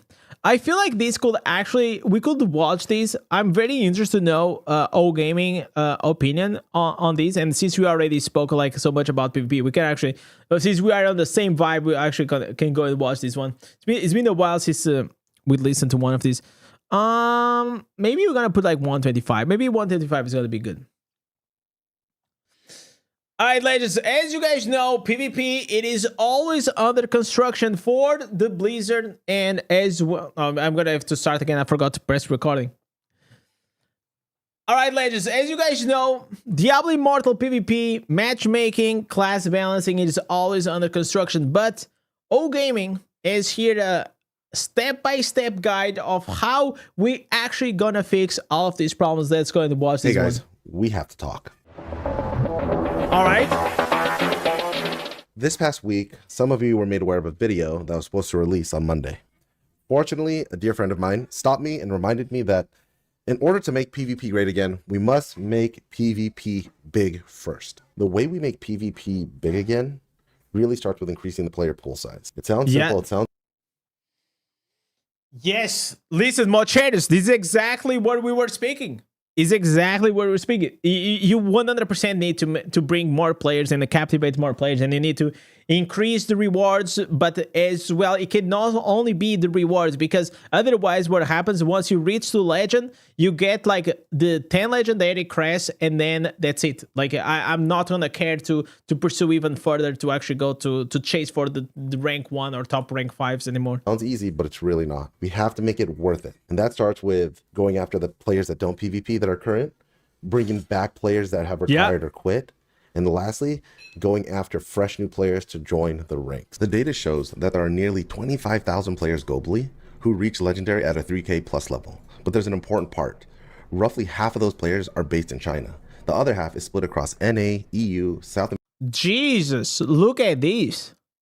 So on the entire world, only 25,000 players that reach to legend. Wow. And other regions combined. And it further deteriorates by... This actually explains a lot, like why the viewership in PvP videos is so low. And if you wonder why you don't see more PvP builds, it is because of that. Usually, who actually does PvP builds? It is me, it is Kill Switch, it is usually people that actually enjoy to do PvP, or that mainly enjoys to do PvE, so that's why it does mainly PvE builds. Sometimes it does like PvP build, but it's really, really rare, because majority of the players just enjoy the PvE side. Nearly 99% when you take this data past 5K rating. Now that we have a high-level overview of the data, only 1,000. It makes a lot more sense why we're seeing so many problems in PvP itself, especially in our regions. The issue isn't just class balance. It's also player pool size. The video focuses specifically on regions outside of China, and it's mainly because the population data that you get from Diablo TV shows that the PvP ecosystem in China is far healthier than it is outside of that region. And outside of that region, where the player pools drop drastically, that's where many of the problems that we all deal with and we all complain about, that's where they lie. From your matchmaking system's perspective, when it doesn't have a... Bro, I am so glad that O Gaming is actually saying this, because it's exactly what I think. I think a lot of like the massive issues that we have, and then we come up like with the fancy solutions, but they are always gonna be stagnated, and people, they don't pull the trigger on it because, oh, if we do this, we're gonna have bigger queues, because bigger queues means like we don't have bigger players, and if we don't make these, we're also gonna keep losing the like players for PvP. It's not, it is very tough. Enough active players to choose from, especially the ones that reach legend and above. It has fewer options to create a balanced game. As the available pool player size does shrink, the system has a tougher time making matchmaking decisions, and how that affects everybody else. Really, it goes to, you know, poor lobby formation, unbalanced team compositions, larger power gaps between, you know, player A and player B. Yeah, the reason why sometimes you are like 1,000 resonance and you end up like in a high resonance, it's because you are the filler. It's just because of that, because there are not enough high resonance players playing at that moment, so because of that they have to fill it up the spot. And that just happens. And larger queue times, which is, again, every single one of the things we're dealing with. And lastly, it adds up to a frustration and annoyance with the game itself. One of the first meaningful changes I would recommend Blizzard, NetEase, whoever, to introduce into this game is a free battle pass for PvP, or a dedicated PvP task system. And this is what it would actually look like. This is one of the lowest hanging fruits and opportunities to improve the PvP experience as a whole. And this is for people that don't PvP and people that... I like it. You know what? These will make the casual Andy, especially free to play, to chase these. 100%. Certainly PvP, right? The goal is simple. Make PvP feel meaningful to play every day and every week by just giving players consistent progression through gameplay-focused objectives. That's it. Instead of incentivizing players to repeatedly queue, dodge matches, or be complete dog shit, rewards should encourage a rotation of healthy objectives based on gameplay. And also by completing these tasks and objectives, you also probably gonna understand the game better and the strategy better of how actually you should play. It benefits both, you know, the individual as well as the team. Tasks should reinforce good habits, such as standing on the idle for a set amount of time, earning assists, dealing a certain amount of damage total over, you know, X amount of matches, winning matches, completing matches with a duo partner to promote the duo queue system, right? Securing kill streaks or objectives, and any kind of major contribution that... I in my opinion, I will remove the duo queue. But maybe will incentivize a more healthier. I think like dual queue system came maybe for a way for people to actually play with their friends, but at the end of the day, the use is to actually exploit the matchmaking and putting two whales really strong, dominating everything and having like 90% win rate. Pushes the team towards winning. What happens when you reward players for participating in objectives that actually, win games? The system naturally promotes a healthier playstyle, better match qualities for sure, healthier player behaviors, increased long-term engagement, brings players back that were going to experiment PvP for the first time. And now players always have a reason to continue to queue one more match or one more game, while simultaneously they're learning and reinforcing the fundamentals of an actual good PvP player. Going over what you're looking at here, this was an example that I had created with the help of a few of my buddies to make something that makes sense, something that makes it fun and worth PvPing every day, and someone that is thinking about PvPing or is just a PvEer will consider coming to play PvP because of the reward system. You have a weekly task system that can be completed, in 1 day or 7. Do you guys think that, imagine if you are a free-to-play player or a low spender that you actually don't really care or don't even want to do PvP? Do you feel like having these in the game will make you feel like you have to do it? Because like right now, what you get is like, if you get to legend, you get like 10 legendary crests. But if they had something like this, like daily rewards, like three matches per day, with these extra incentives, like, do you feel like these will create pressure? I feel like overall, I rather have these things and people choose to ignore them. But I also know that a lot of people are completionists and they like to do like more, like they like to complete those things, because I'm one of them. Days, right? If you come late into the month, you can still complete the tasks prior to the weeks that you're on. The single gem power is reward for every single one of these tasks that you complete. It really only equates to about 365. Yeah, it could be like a seasonal thing. For thing. most people, that really doesn't matter much. But for the people that are pushing, like, an extra 365 gem power a year is really important. It's really good and helpful. When it comes to upgrades, we've been asking for this forever. We want greens. We want to be able to farm greens outside of just doing dungeons and falling asleep with iPads or computer mice in our hand, right? It could be a combination of 2 greens and 1 orange, or whatever you guys. That will be great. Farming green set items on battlegrounds will be great. Think makes the most sense. 1 green, 1 orange, whatever, it doesn't matter. But greens. Yeah, 3 green set items per every day. time you complete all the week's tasks, you get a bonus. So 1, 2, 3, and 4 for 4 weeks out of the month. Again, these prizes or these rewards don't have to be just these. The reason I aim for these is because these have a specific tie to power, right? It's going to bridge the gap between the free-to-play and the spenders. It's not going to make it feel like the free-to-play players are on an island on their own, and if they can continue to play, they will inherently get value over time. This could be, again, this is every week, so this could be 6 gems, so 24 extra gems, maybe 1 of each one, or 12 for every single one you complete, and then that's a total of 48 gems a month. This is 1 pearl a week, so that's what, 50-something pearls a year. That's not really going to do anything. That's 1 extra 5-star gem that we can make. It's reasonable, it's fair, and it's not asking for much. When it comes to the actual... I played a lot of gacha games, and the is the far worst rewards I ever saw. That's actually true. But I feel like also the major reason is because Diablo Immortal does not really have a competition. It doesn't. Like, there's no one actually directly competing with Diablo Immortal in the same genre. And if you're actually going to look at the other anime gacha game styles, they are all competing for the exact same audience. Like, it's very... I think like the overlap that exists between the anime gacha games and Diablo Immortal, I think it is very like small compared to, for example, a Genshin Impact and like what is the name of the WUA, right? The Wandering Waves. Like, there's a big overlap between those players. The crest, it could be an orange crest, it could be a purple crest. So they have more incentive to keep like big rewards for those games than Diablo Immortal. Really doesn't matter, but I think crests are a good place to start, right? And with this, sorry to interrupt, but I'm not saying that I like the rewards in Diablo Immortal, okay? I'm just like trying to explain one of the reasons why we get these garbage rewards.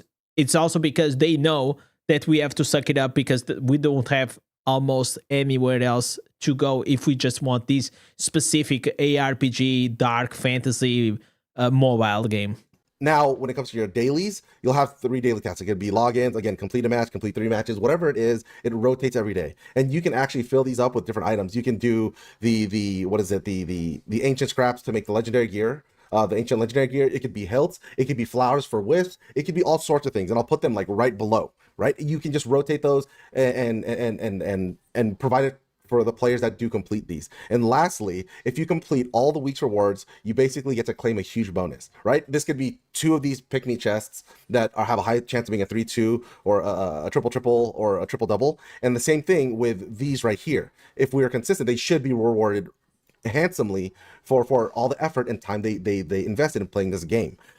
This is the pick me for the greens. This is like a high chance again of being a triple double or triple. Really big. This would cause I talked to a lot of players, and this would get players to continue to PvP more often, increase the player base. I will 200% play more PvP than I do now if I have something like this. Absolutely. Because I still enjoy to PvP, but I just, after Legend, I don't have as much purpose. So I just don't do it as much. But if my purpose to do PvP nowadays, it's mainly to get the rewards. And once I get the rewards, I'm kind of done. So if I add these, I'll definitely play and bring a lot of players in. And lastly, these are super important. I'm thinking like these scraps or the powders, these as someone that can go through these, and these are a bitch to farm. I think, just for the scraps, 10,000 a month. That means if you complete it each week, it's 2,500, 2,500, 2,500, 2,500. That's 10,000 a month, and I think that's fair. The powders, it could just be the equivalent of whatever the conversion is, which I think it's like 1,600 of these, or 1,200, or 11, or something like that. And I think this is a very good place to start. This makes it fun. This gives reason to queue, and this gives reason to be consistent. At the end of the day, there's no matchmaking system that can create a balanced game if there aren't enough people queuing, and if there aren't enough players in general. Daily PvP rewards will not solve everything. It will not solve all the problems, but it will solve one of the biggest problems that we have, which is participation. More players means faster queue times. That means better matchmaking, more balanced games, and a healthier PvP community. And if we want battleground, and also most likely will mean more spending, because the more you do PvP, the more you feel attached to it, the more you want to grow stronger. So most likely you're also going to feel like to maybe buy a few extra things. To thrive, and PvP in general to grow, we have to give a reason for players to queue and add PvP to their agenda. And this is where it starts. All right, we're here. I want to do a little bit of a thought experiment with you guys. I want you guys to close your eyes and imagine everything we spoke about came true. We grew the PvP base, it's healthy, and it's active. And I want you to think back at the Diablo TV data that I showed you before. When a player reaches 3K legend, the participation drops drastically. You're talking anyone even reaching 5K drops 99%. 99%. And why? Because there's no reason to queue. There's no reason to keep queuing. Once you hit legend, the only reward is pride, is to see your name on the leaderboard. Bro, I'm so glad that I'm not as hardcore PvPer as right? But I'm a PvP. I've been doing PvP for the longest time in this game, and I was like a very hardcore PvPer even before I created content. But it's just like that's it. Like that's like he's saying the reasons that I also say, and it's actually really nice to hear from someone that is also very deep into the PvP.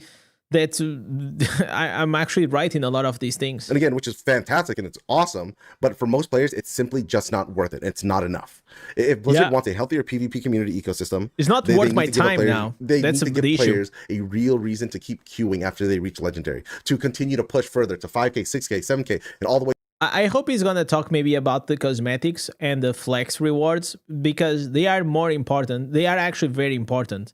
And people like it a lot. 11, 12, 15K rating. It's because growing the player base is only half the battle. The other part is keeping players engaged, and that's what truly fixes PvP. All right, so the first thing I want to talk about are these rewards. So these rewards are old news. They haven't been revisited, and they haven't evolved with their player base itself. Let's take the flowing shard, for example. If you didn't immediately know exactly which icon that was, or what it's even used for right off the rip, that is not a good design or offer for ranking up in PvP. The same rewards are given whether you climb your ranks from 1 to 5, and the system doesn't recognize your progression as you're making higher achievements, and it doesn't feel as meaningful. Diablo has grown, the player base has changed, and the end game has absolutely evolved into a completely different beast.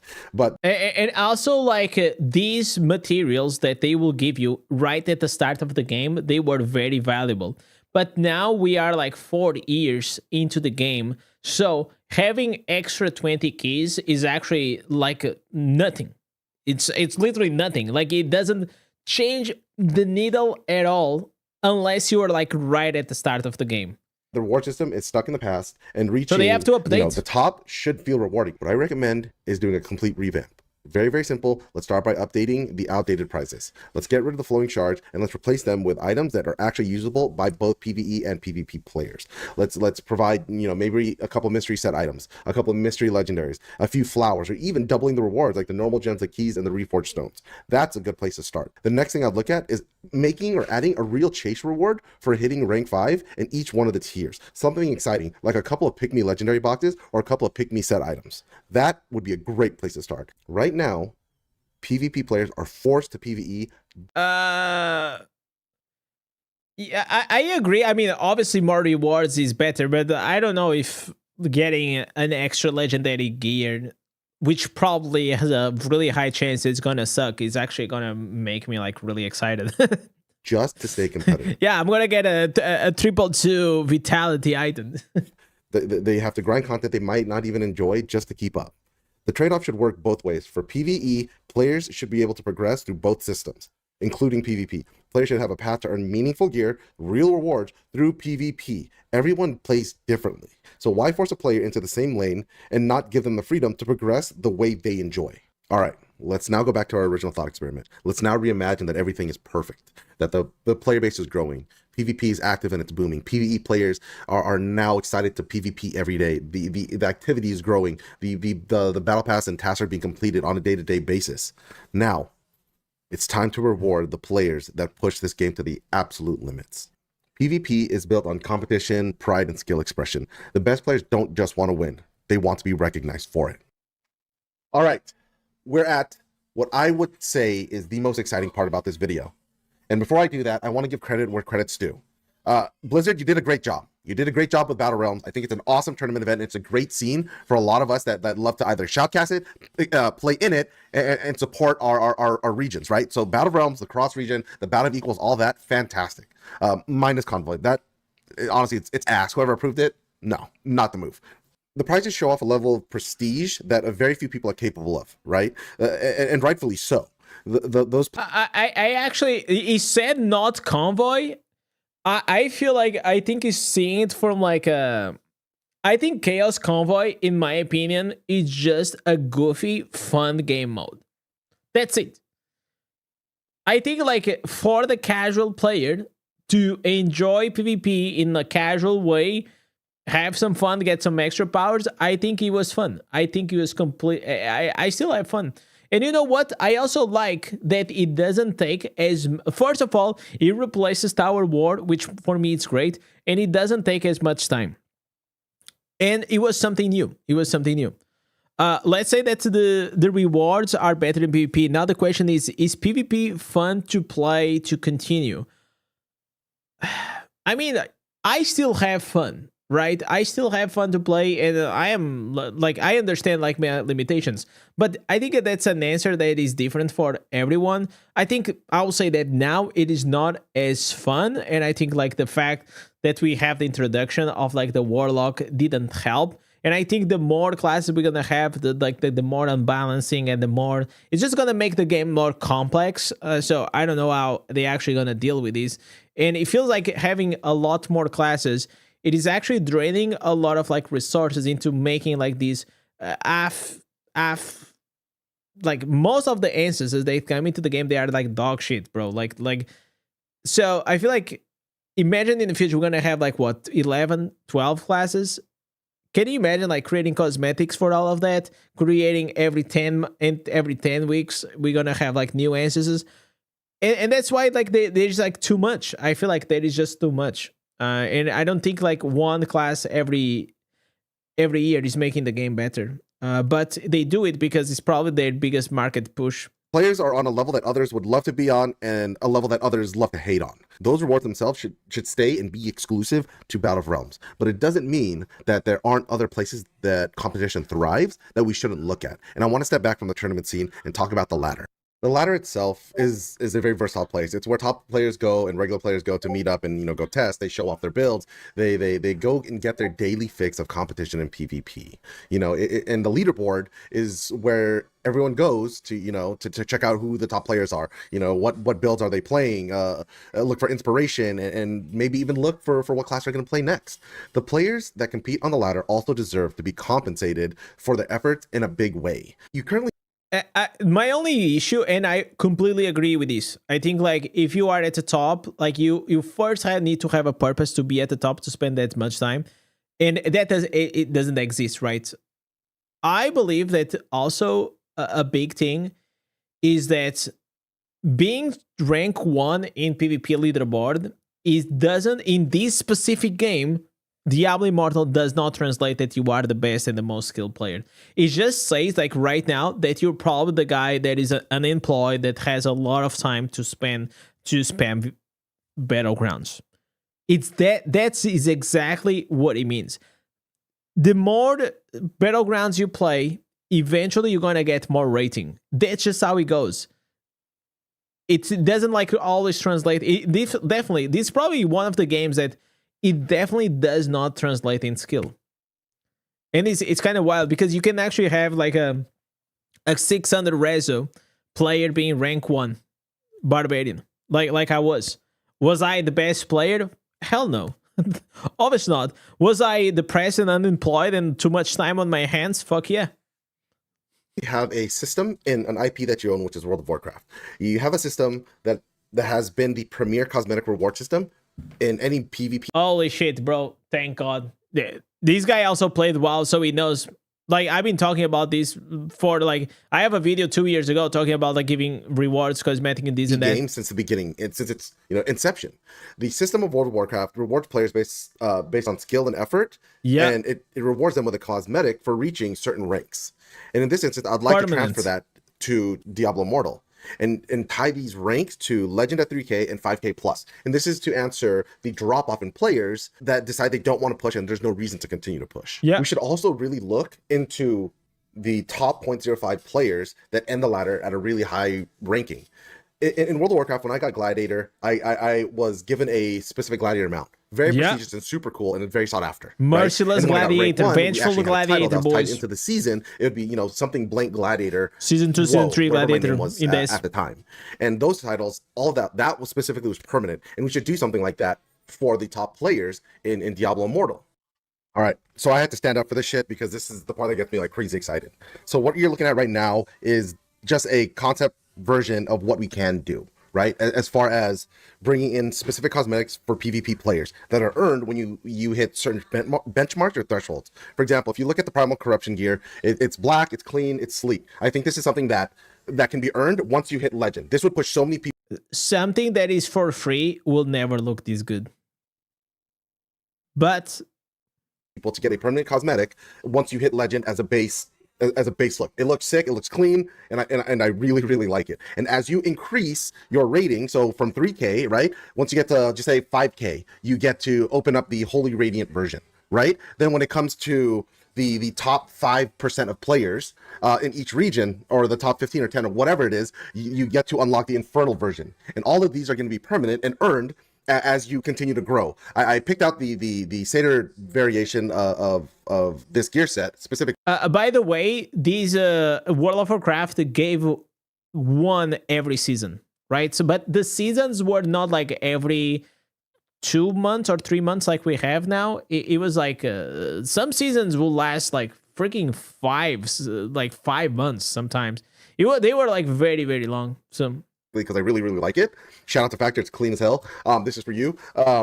But again, it can be something new that you guys design, or it can just be a new colorway similar to this, right? This is just the first example. I'm gonna move on to 2 other classes, the DH and the Monk right now. So what we're looking at right now is going to be the Demon Hunter version of what I just showed you with the Satyr. Again, I'm just using the skins that are already in the game that are that have already been purchased. I'm just changing the colorway, and again showing you that's the base version that you get at 3K, the 5K rating, the Holy Radiance version, and the Infernal, which is going to be the top. Right, this is your gladiators, your top 5%, top 10, 15 players in each region.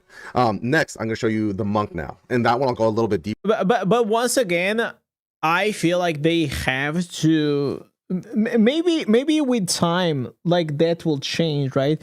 Because like you can literally, the lower resonance you have, that's like the hard part. The lower resonance you have, the easier it is for you to climb. So we'll actually incentivize a lot of like these, you know, new free-to-play players to start like spamming games 24/7, right? And they will be like really hard to beat at the, like they will take like at least top ranks 100%. Into what it looks like in game. All right, as expected, I'm gonna spend a little time on my favorite class. So this is the monk, the renowned Myth Slayer set, my favorite skin.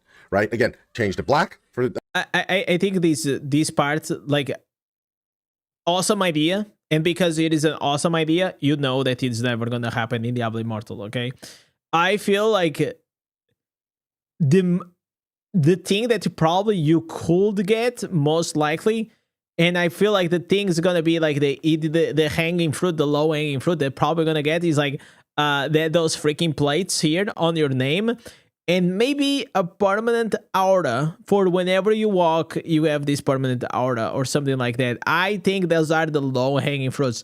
Having custom like cosmetics permanent, I don't think it will ever happen. Especially whenever cosmetics are such a big way to drive revenue into this game.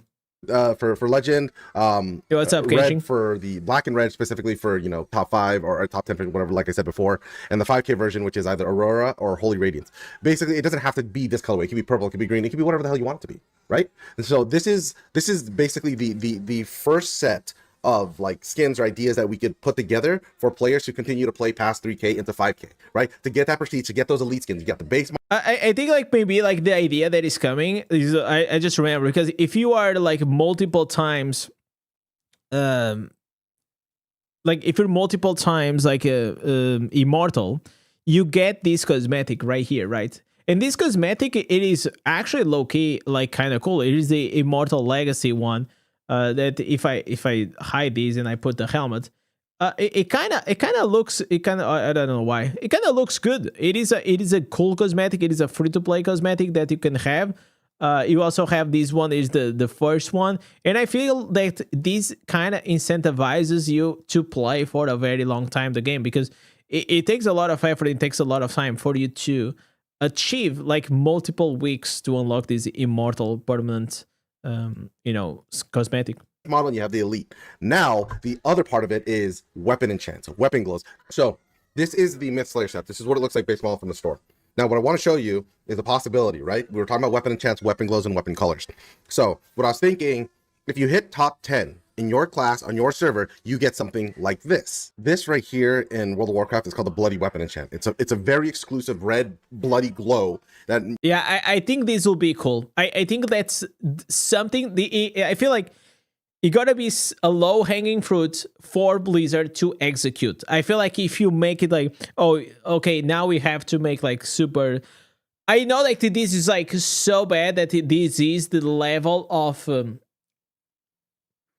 expectation that we have with this company, but and it will be cool to have all these cosmetics, all these things, but I think a good starting point will be actually having like all of a sudden you have like these glowy weapons, because like whenever I'm playing with the barbarian, how many of you guys actually ask me for the, because I have the war glaives, right? I don't have the both of the war glaives because I'm a crusader and I have a shield, but on the barbarian I have the war glaives, and a lot of you guys like these green glow, but I don't know, it's gonna be tough. Gives your weapon a very unique look. And the other variation is if you hit say top 3 on your server for your class, you then get the demonic bloody version, which looks now like this. The colorways don't really, I guess, necessarily matter, right? You could pick whatever. You could pick yellow, purple, blue, whatever makes sense, right? Because each season, now that we're going to season 17, can be themed in a special way or in a different way. With that being said, these weapon enchants are going to be seasonal only because they're for the top 10. The low-hanging fruit is that Blizzard focused on cosmetics and gems. I love the game, but I don't feel like to open my wallet, because for you to feel like to open your wallet, you will also need to feel like you have something to chase in the game and something that you pursue and something that you want to do inside the game. Because if you don't have any goals or anything, like why would you open your wallet as well? In the top 3, this would keep the ladder live. I can tell you right now, I would be grinding this ladder back and forth to ensure that I get the demonic bloody enchant. Like there's no doubt about it, and I'm sure there are tons of other people that are in the same boat. The last thing I want to go over are the capes. Capes are very unique to Diablo, I think, compared to like they're like the tabard versions from World of Warcraft. What I was thinking for the capes specifically is you get the base version as soon as you hit legend. And when you get the... Okay, so you get legend and you get a cape, a cosmetic, and a weapon cosmetic? Nah. Listen, I feel the passion. I love Owen, but listen, he's on Copio, man. Bro, if you get like... If you get a title tag or like the name tag on your name, you will already be dope. Elite version, it's when you get 50 games into, I guess, top 10. Or you can do it this way, where you get the cape once you get into top 10, and you get the elite version. Listen, once you have... you can see the excitement, and I'm with him 100%. 200%. Listen, if this happens, it will be fucking amazing. But I'm also a Diablo Immortal player and been playing this game for a while, so I also know where it goes in the behind the scenes. 50 wins into top 3.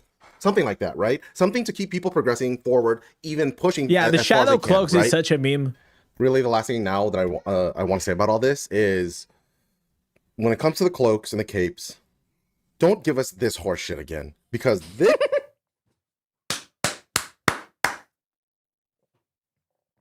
Oh my god, I almost spit my freaking water, bro. This cape, it's what is this, man? Like, they actually made it in a way that it looks so bad. Like, what is this? I mean, I don't know, boys. I don't know. It's just like so weird. This is the equivalent to this. Yeah, the Shadow Cloak honestly was a great idea, but it was executed very poorly. Honestly, it was probably the wackest thing I've ever seen in my life. I don't know one single person that uses that cloak at all nobody that uses... isn't doing it satirically. With that being said, this is the first part of a 3-part series. The next one is going to be the release of the official MM video. Then the last part is going to be the game modes that would improve the game further. So thank you guys. I appreciate you guys' support. I would like this video to be pushed as far as it can. So like, share, subscribe. Thank you very much. This was I feel like this was a great video. Like, the only thing that I actually saw new was like that battle pass idea. I think that will actually, like, battle pass, like the fact that you can have like weekly and daily activities. I feel like that was really good. Regarding cosmetics and like all the other things, just they have been like, I feel like even before I came to the scene, I'm certain other freaking creators already mentioned that, and it never happened. Like, and then they just throw us like 10 legendary crests whenever you reach to legend. And yes, maybe that will push people to get legend rank, but that doesn't solve like the PvP, because after legend there is no benefit.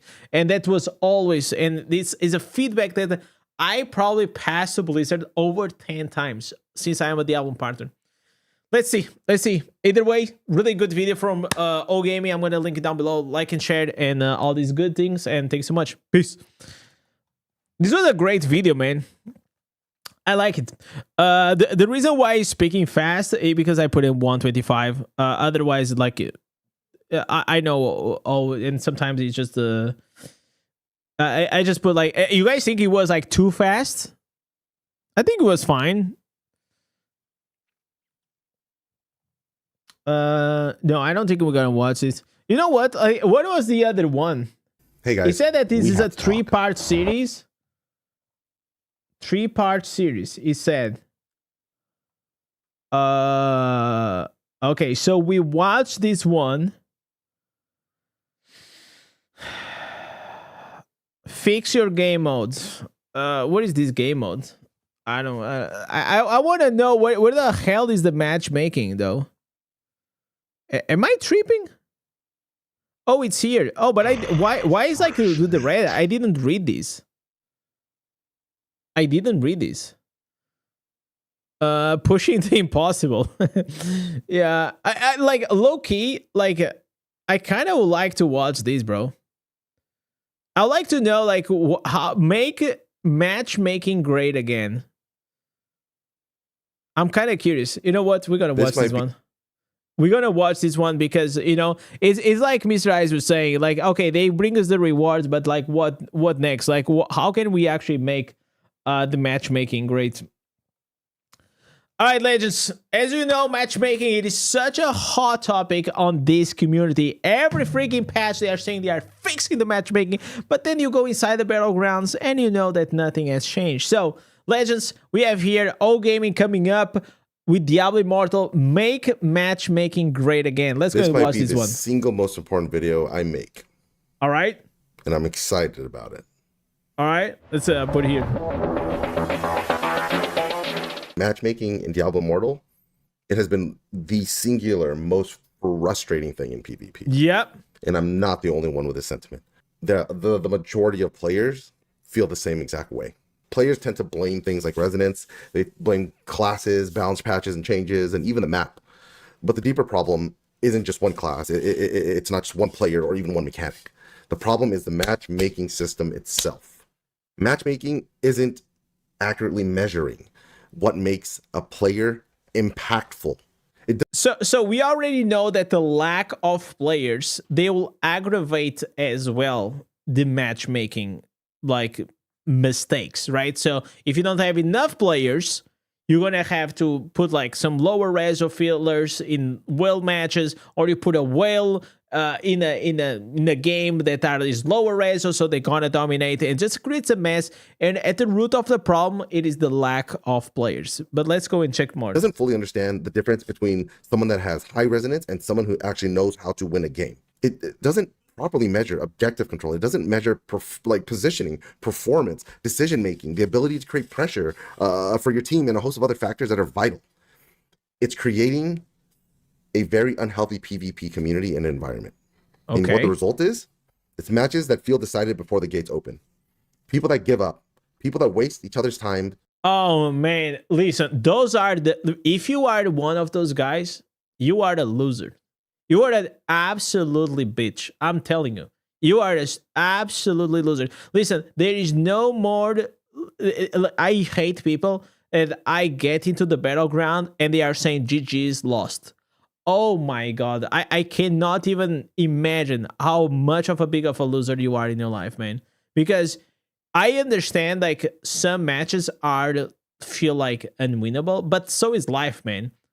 Like, just try. Just fucking try, bro. Like, and you know what? You are also bringing and spreading that negativity into the whole team. It's not cool to enter to a match and having a loser like that. Oh, GG, blah, blah, blah. That or the guy just keeps feeding in the battleground and it's like 0-7 and he's trying to teach you how to play the game. Oh my god. People that become toxic and that ruins everyone's experience and inevitably causes players to just quit, allowing someone else to ruin your experience and cause you to not play a game that you want to play. A good matchmaking system has 3 jobs: put all the right players together, create a fair team, and accurately measure performance. And Diablo Immortal is struggling in all 3 categories. If I could make these changes today with a snap of my fingers, these are the 5 things that I believe would have immediate and meaningful impact on improving the battleground experience as a whole. Number 1, lobby balance. One of the biggest issues Diablo Immortal has in matchmaking isn't necessarily how the teams are divided, not just yet, but the lobby itself can contain players that have vastly different PvP experiences, and the gap is way too big. The question is, should these 16 players that are put into this room, should they even have been matched together in the first place? When the gap of the strongest player and the weakest player becomes too large, everyone loses. It's not going to be fun for either side. For newer and casual players, the experience is often discouraging, and honestly, you'll probably and likely get flamed. They enter a battleground hoping to learn and have fun, but instead they're matched with veterans that understand every single rotation, class matchup, objective control, movements, and and every little nuance, these newer players spend more time responding rather than learning. Yeah, because the thing is, like, a lot of times they cannot even respond because the veteran that knows the game, it is skilled and all these things, it is camping their asses on spawn. Instead of thinking, hey, I can get better or I want to continue playing, they think PvP isn't for me, and they just stop queuing altogether. And that's what we don't want. And on the other end of that spectrum, you have the competitive players. They aren't getting the experience they signed up for. They're not getting the experience they paid for. And they don't want easy wins. And they don't want every game to feel like they're carrying inexperienced players. This is actually a very big issue that I'm finding, and it's making it really boring. It's like every game feels like a stump. So one game in 5 that you're stumping, yeah, it's okay. But like out of like 5 games, like 3 or 4 are a stump. It's not fun. Like, I personally, I don't enjoy whenever my team is just like camping the spawn and I'm literally waiting on the stairs for the game to end. It's not enjoyable for everyone. And you actually, if you already saw me doing PvP on the stream, you will know that. Like, every time that happens, I say, bro, this is actually making my stream less enjoyable to watch because I'm literally doing nothing and just waiting to get like the 65 kills for the game to end a bit earlier. And I think also making an option, I know it is toxic, but making a surrender option so the game can end like maybe after like 2 or 3 minutes, I think will actually be good for the game. It's just that simple. They want something that's challenging. They want evenly matched battles. They want strategy, communication, and execution to be what defines the there are outcome. losses When that every lobby feels either impossible to carry or too easy to dominate, the competitive experience becomes stale. Now let's talk about number 2, team balancing. Now that these 16 players have been invited into the lobby, did the system itself split player impact evenly across both teams? Right now, DI's matchmaking seems to be balanced off external factors. It resonates in overall character path. I think it just compares the account, right? So it compares the account and it has no consideration of any other factor like skill, right? Like I don't think it considers like maybe win rate. I don't think it considers like kills, assistance, badges, like how many badges of assistance you have. Like, I think it has to become slightly bit more complex. So if you have a player that has a lot of times MVP and has a lot of kills, maybe it should be matched with other more skilled players, because probably that player itself knows the game better than the average. Power seem to be the biggest contributors, no, you don't need to add more players. It's not, the problem is not the player size or the maps. The problem, it is the matchmaking itself. It is mainly just comparing raw stats and nothing else. Also doesn't account for how much influence each individual player actually has on winning the games. The team can look balanced on paper, and we've seen it before, but have dramatically different levels of real game impact. When one team receives a higher concentration of players that are objective based, that are shot callers, consistently top performers, the match often feels decided before the game's even started. And we see this plenty of times in my stream, where we look at the names across each team and just know that it's going to be a stomp. It is what it is, right? The strongest team with every engagement, they control every single objective, they build momentum, and they snowball every map, and it's over. Just like that. There's no fight to it. And for the average player, this creates a really frustrating experience. You can play very well, you can make all the right decisions and contribute to your team, but still feel the outcome itself is largely determined by the matchmaking. And because you're not playing with equal level players at your level of skill. And I feel like this is something that other games like League of Legends, as well, like Valorant, all these other more like skill-based matchmaking games, they do better than the average. It's just because those games are actually based on skill, right? Like, everyone has the same weapons, everyone has the same character, and it's just like a skill. The skill, it is what it matters. But in Diablo Immortal, it is the skill, it is the cherry on top of the cake, because the cake, it is your account, it is how much money you put it on it, how well you built it, and all these things. So it's also different, but skill should also be part of the matchmaking 100%. It feels futile. And for the competitive player, it's just disappointing. We want victories that are earned through teamwork or execution or crushing other team by pure strategy and just playing better. Not because their team happened to receive all the 12Ks, all the 13Ks, and there's nothing you can do about it. A healthy balance when it comes to matchmaking systems, it should not equalize characters strictly by power. It should distribute players by impact as evenly as possible so that both teams on each match genuinely feel that there's an opportunity to win the match, right? And when players believe that the teams are built fairly, it's easier to bite down on losses. It's easier to stop toxicity from really growing, and it improves everyone's game experience. So number 3, wins and losses. One of the biggest flaws in DI's systems is that it relies too heavily on wins and losses. It makes it the pinnacle of the determining factor whether or not a player is good. But when all the dust settles and you watch and you listen and you review this game, it's an objective-based match when it comes to PvP. This mode isn't singularly influenced by one player. It's your teammates, it's your composition, it's the quality of MM in general that bring it all together. Imagine this: you have 2 different players. You have one player that makes all the smart decisions the whole match. They're contesting idols, they're peeling for their team, they're building pressure, creating movements and rotations that help the team progress forward. And the player, and they just play exceptionally well, but they still end up losing. And now a secondary player you want to look at, they ignore the objectives, they're KDA whores, they're the most useless player, or whatever the case may be, and they just happen to win because they have a stronger set of littles and middles, or maybe even bigger teammates on their side. If the system... But I'll say, like, on average, right, it's not a perfect system, but on average, a player that has higher win rates, you know, like I have like many, like I think like right now I'm sitting on like maybe like what 75, 70, and I kind of dropped a bit because I was playing Demon Hunter and low res isn't as good, but I still think it is one of the metrics that usually it still dictates that a bit of the impact that you may have on the team, right? It is one factor. It's not the overall factor. More to value both these players on the final result, it isn't measuring their individual impact. It's measuring their outcomes. And for casual players, this is bad. You never really know if you're improving because your rating doesn't always reflect how well you're doing and how well you played. Some of your best performance can end in a loss. Some of your worst performances can end up you being carried into a win. And for competitive players, it's really, really frustrating. You know, the best players want to be rewarded for making the right decisions, controlling the objectives, and being the opportunity creator for their team. If those contributions aren't being recognized and improvements become harder to measure and progression feels less meaningful, it's not worth playing and continuing. A healthy matchmaking system shouldn't just ask, did your team win? It should really ask is how much did you contribute to that outcome? Because if you... It should ask, how much did you spend?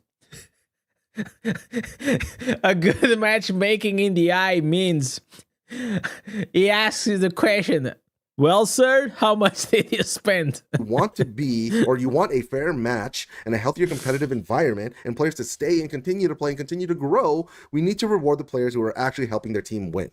That's it. Not just the ones who happen to be on the winning side. And when it comes to the details of how those are being measured, those are going to be in the second half of this video that talk about the solutions.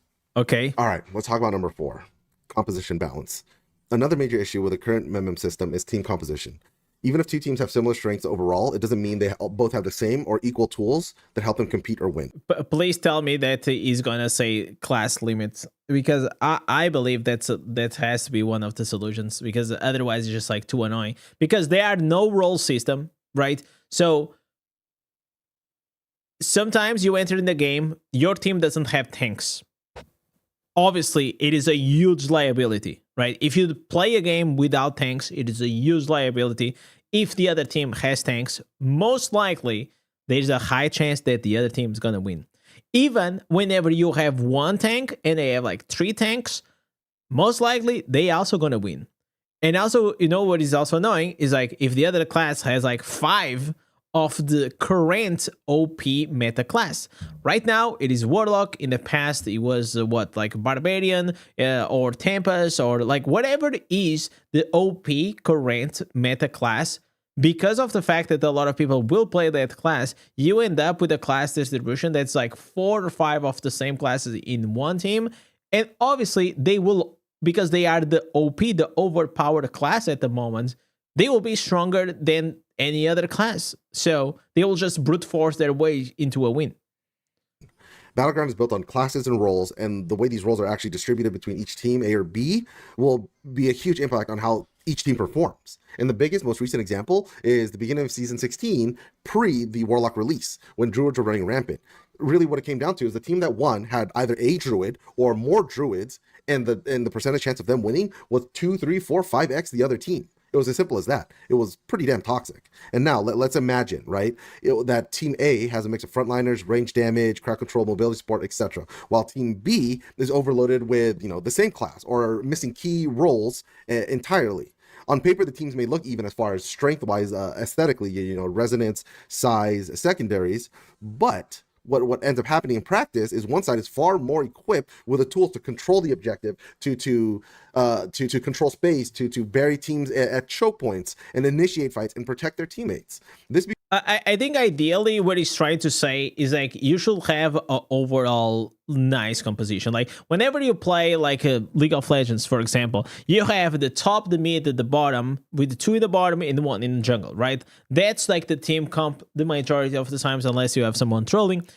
In Diablo Immortal, there is no role system, right? So you don't end up like with 2 or 3 in the back line, 2 tanks, and 3 or 4 in the front line. Let's imagine, right? Because it's just random. It's just freaking random. You don't know if you're gonna have a back line, if you're only gonna have front line. You don't know if you're gonna have tanks. It's just like oh, we got these players. They want to play now. Okay, let's just throw them in the matchmaking, and something comes out of it. Becomes especially noticeable on the assault map itself, our bread and butter as a community, where controlling the space and coordinating around the idol is more important than any individual mechanic that you can possibly push through. A team with better diversity in their roles and a team that can naturally create pressure and defend objectives are far more effective and can recover from mistakes more easily, while opposing teams are forced to fight an uphill battle in the very beginning and likely lose and just drain all their mental strength and power. This affects both the casual and competitive players, hands down, almost equally. Casual players often don't understand why certain matches feel impossible, so again, they can't lose and they can't improve, therefore diminishing their game experience. While competitive players immediately recognize when the one team has a clear composition advantage before the gates open. And in both cases, it creates the feeling of an outcome that's influenced by MM and can cause you to just give up and walk away from the match. And it sucks. Or from the game. A healthy matchmaking system shouldn't just balance strength. It should balance the team's ability, comparable roles, their diversity, their objective control. And the goal isn't to make that every match is a completely identical. That's just impossible. But it's to ensure that both teams have the resources to compete on equal footings from the very start as often as possible. It's more like every team should have more or less equal roles. Like equal classes to try to fill up those roles, basically. All right. I think that will be a huge change into the matchmaking. And I don't really think that Diablo Immortal, it is even ready for that. Because, for example, you can play Druid and you can play offensive Druid, or you can play tank Druid, or you can play support Druid. And you can say, okay, but I can select the role that I want to play. But then, like, you can also end up in these scenarios, right? That I am a bear, but then I queue up as a backline, and my team will have an extra tank just because I am lying on my on the build that I'm using. So how do they actually prevent people from exploiting that? So it's tough. It's tough because in other games, like, that, for example, Artie, it is a caster and he has like set skills, and like you don't really change like the way the character works in League of Legends, right? It's that character, but in Diablo Immortal, there are so many factors and so many ways to build a character that you cannot dictate that, okay, Druid is going to be tank, because if I play with a werewolf, I'm a DPS. So yeah, it's tough. 5. Quality over quantity. This is the ultimate question. This is the trade-off. This is the final issue. I want to talk about the trade-off between queue times and match quality. Every matchmaking system has to answer this important question at some point. Is it better for players to get into games as quickly as possible, or is it better to spend a little more time creating a fair and competitive match? The issue is that right now, even if you wait long enough, you're still gonna have a shitty game. So it doesn't really feel like you're rewarded from waiting extra minutes inside Diablo Immortal. Whenever, regardless if I wait 1 minute or 5 minutes or 10 minutes, I still get a shitty game. Okay. Right now, it's pretty obvious that DI is leaning towards the shorter queue times. While that keeps players in matches more frequently, and I get it, I get their decision. It can also force the matchmaking system to widen its search criteria and make it so players, again, are experiencing what we're talking about, why we're making this video. It's experiencing larger skill gaps, uneven teams, terrible matches, awful compositions, and sacrificing quality of sacrificing quality just to be. Also, let's have in mind that this is a mobile game, right? And I think Blizzard has that factor really heavily in mind. You are more willing to actually sit on your desktop and wait maybe for 5 minutes because maybe you're watching a stream or you're watching a video or like doing something else on your PC, maybe on a second monitor, you just tab out. But if you are like playing on a mobile, waiting for 5 minutes, it actually feels like what am I doing? I'm like, I wouldn't I only PvP on the desktop, honestly, because I feel like it's just more comfortable. And also you have advantages, as you guys know, but waiting like for a 5 minutes queue on the tablet, I'll probably close the app and gonna watch some YouTube. Like, I don't know. It's just like too weird for me. I don't know how you guys do it. Able to press our buttons a little bit more often. For casual players, this is going to lead so I think that's a big problem. Exactly this. Inconsistent game experiences. One match feels like it's balanced and exciting. The next feels like it's complex, it's impossible. That inconsistency is going to make PvP unpredictable, and it can discourage players from wanting to continue or just play in general. And for the competitive player, this is even more significant than ever. Most of the competitive players don't mind waiting a little extra time. And I actually generally think most players don't mind waiting a couple extra minutes. Not like we're not waiting 10, 15, 20 minutes. I even have screenshots of me waiting 35, 45 minutes. Yeah, but once again, he has 35 minutes because he's waiting mainly on the desktop. I am so certain. There is no way you're going to be with your phone on your hand for 35 minutes waiting for the match. No way. And I digress. But we would like to have a closer match, a hard-fought battle. I'm a mobile player, and waiting 5 minutes for a queue time, it's very annoying. I cannot do anything. Yeah, because you cannot do anything. You cannot tab out. You cannot like go to another app. Like, you just are stuck looking at the freaking screen, waiting. And I think that sucks. So that's one of the reasons why they lean into faster queue times. But hardcore PvPers, they don't mind waiting, because hardcore PvPers, most of them, they are playing on the desktop. That's so it's like different behaviors. It's so much more rewarding to win those and even lose those at times than get into a queue and get stomped out, or get a false flag queue, then get put into a match where it's uneven and you're just getting your shit pushed in for 7 minutes straight. A healthy matchmaking system in this regard should prioritize creating quality matches first. We've done it your way for years. Now let's give it a shot to do it our way. Quality over quantity. All right. So now let's talk about the solutions. I've spent a couple minutes complaining, solutions, boys, and bringing up some of the issues that are currently plaguing us.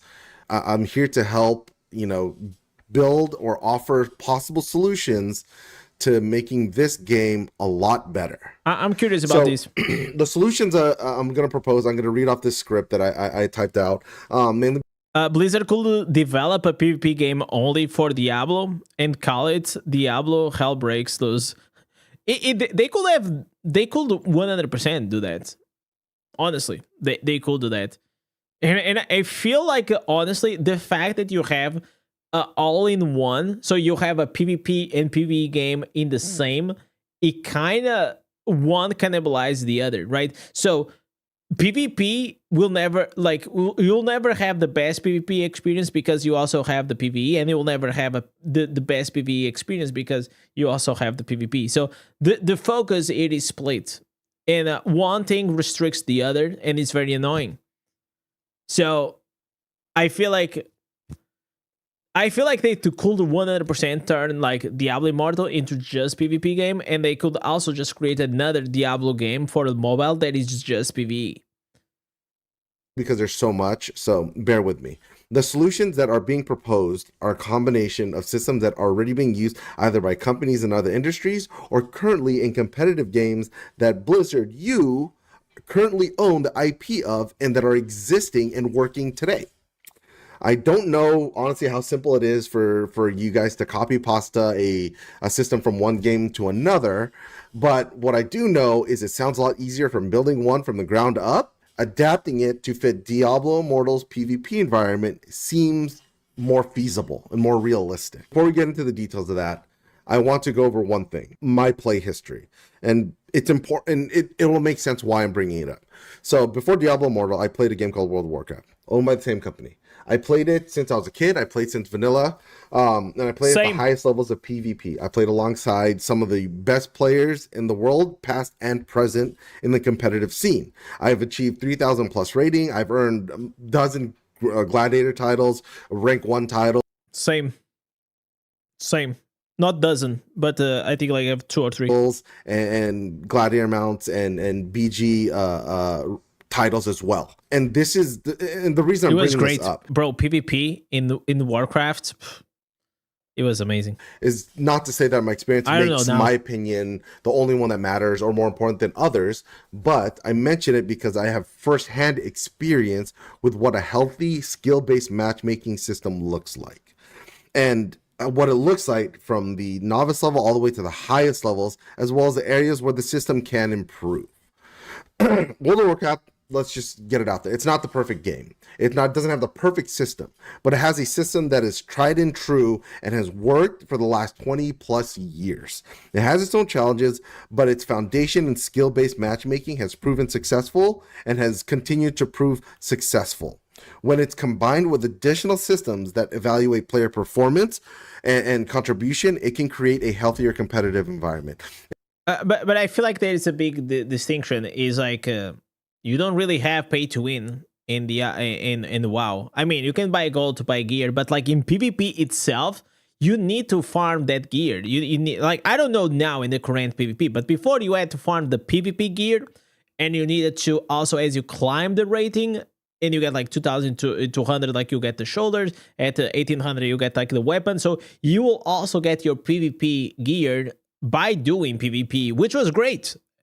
So I think that worked really well, but there was no pay to win involved. Like you couldn't buy the gear. Like you couldn't. It was just like mainly skill based. And those systems we'll go over are going to be one, when it comes to evaluating performance, League of Legends does this best. They have a system after every match where you can look at your BGs, you can look at how much gold you earned, how all the stats that help you become a better player. And all that data is used as part of a tool for players to get better, as well as the tool to help them build a more adaptable, accurate MMR system. The other But the thing is, like, League of Legends has millions of players. You know, so they have like a huge database. They have like, they make millions of dollars, and like they are so much bigger than Diablo Immortal. System is going to be based off the NCLEX. For a lot of people that they don't know what that means, the NCLEX is a testing system that nurses take at the end of their course. It basically allows them to become a nurse, right? It's their final, it's their bar exam. But this one is different. It basically is an adaptive test system that ranks your test by your abilities, by how confident you are in the things that you do and the knowledge that you know. So it's scaled off into an easy, medium, and hard questions. And again, I'll go over how that works later in the video. If a similar approach were adapted into Diablo Immortal with a combination of these other systems, I believe it could solve every single problem that I've spoken about and actually put Diablo Immortal at the front door and foothold of actually making this game insanely good. First, it would keep players competing within their own skill bracket. The new and developing players would have more opportunities to learn and improve playing. I think like a lot of people keep asking resonance brackets, and I think they are mistaken. I don't think resonance brackets will solve anything, because you can have like a higher resonance that plays like is freaking paraplegic and doesn't know how to play, doesn't have hands, right? And they don't know how to play, so their skill rate is so low that even like if you are if you're lower resonance than him, you're still gonna be able to beat him. So 100% what he's saying, it's like a skill-based matchmaking should be always the way to go. Against other players that are on a similar stage of their journey, instead of immediately placing them in matches where they just get stomped into the ground because the skill gap is way too overwhelming. It would also create a more accurate environment for experienced PvP players. Players who have a ton of reso but lack PvP understanding would naturally compete against others similar to the level of experience and performance that they provide. They can no longer take spots of whales that actually are good and would be, and the whales that would actually be an asset rather than a liability. They would be forced to play with people like themselves and Bro, like what he's saying, here's what you have to understand. Like I have coached like some whales in the past, and I still do, but this one in specific, he bought an account. Okay, he was a 10,000 resonance account, but he was very new at the game, and I told him, bro, like you gotta learn how to play the game first, otherwise you're just gonna get like shit on. Like you are playing against facing other players that at that level of resonance, they are probably way more experienced than you. So he didn't had a good time. And whenever you are that high reso, a lot of times the responsibility for you to be the carry of that match is on you, because you're the highest reso. Like you're the 10, 11,000 K reso whale. So everyone will expect you to carry the match. But if you don't have the ability or the skill to do that, you're just gonna get shit on. So what we actually did, I actually told him to lower the reso to 2,000 to 3,000, and we created like a different build so he could actually learn how to play the freaking game, because otherwise he couldn't. He couldn't, because like it was just, you cannot carry a game that you're not used to play, right? So it just dictates that a lot of times with a lot of resonance comes a lot of responsibility. You know, it's like it's like the Spider-Man thing. Look in the mirror every single time they'd like to queue. They would then have to choose to either play better or rot in elo hell. Either which way is good for the community and good for the game, while players who continue to improve would be able to easily climb out into more competitive brackets again. And now at the highest levels, it would create the type of PvP environment that competitive players in this game have been looking for forever. The match outcomes are now going to be determined by decision making, teamwork, execution, rather than, matchmaking randomness. The goal is not to separate or punish anyone. The goal is to create a system where players of every caliber have an opportunity to compete, to improve, and to enjoy the game against players who provide the right level of challenge. So this is going to be also like it example. will probably incentivize, for example, more like lower resonance players to play more supportive roles, because that will actually get you a better outcome. Because as you keep progressing, if you keep getting matched with more and more skilled players, and then your resonance is quite low but your skill is quite high, playing a defensive role or playing like a support role will actually be more meaningful and more advantage. You'll have a higher advantage to actually do that and benefit from that. But in this game, you don't. Example of how the end collect system works, but this is how I propose we handle MM. So you're going to have 3 players, right? You're going to have the highly experienced player. You're going to have the like littles and middles, and right here you're going to have the big players that are terrible at the game, right? So first of all, every season should start. It should have labeled this. Like I already don't know. I already don't understand this. Like, it should have 100% labeled this. What is the player 1, 2, and 3? Start off with placement. Like, just put it like pro, casual, and hardcore. No reason for not having it. The placements are the first 10 matches of the season, and it's going to put you in a specific MMR of people that are in the same placement value as you, right? Yeah, this is what League of Legends does. The really good players, doesn't matter the reso. They get into their first match, it's going to be put into a medium, like hard, medium, easy. So a medium match. So they win this match, that means they get put up into a little bit more difficult match. If they win that, they go into the harder matches, right? And as they keep winning, and if they lose a match, the next match they get put down, then they win, and they find themselves on an average between these scales right here, right? And this is how the MMM essentially is going to work. Now you have the littles and middles. They're going to run into the same match point as everybody else. It's going to be completely random in the beginning. And if, just say, they end up winning, they're going to be put into a similar match that of players that are same skill level. Okay, so basically you do the 10 matches and then you're gonna end up like, I'm gonna skip like a bit so we understand this. And not so basically what he's saying is like these will incentivize that over time, because you are playing against your same skill level, you're just gonna have and be in an environment that you will be able to get more skillful over time and start going from like the medium to the high tier of like ranking. And as well here, the guy that doesn't know how to play goes like to medium, and probably if he keeps playing is gonna go like to the hardest one. Okay, in place. Now let's finally talk about poking holes in this in what we're trying to do here. But I'm kind of questioning, like, it's very weird if Diablo Immortal does not even work like this. I think probably it works like this, but it's not related or based on your skill. I think it just works like this based on your gear and your stats and your account. So that's like the weird part. I'd come up was this system punishes wells who spent money. The system does not remove the value of resonance or the money you spent.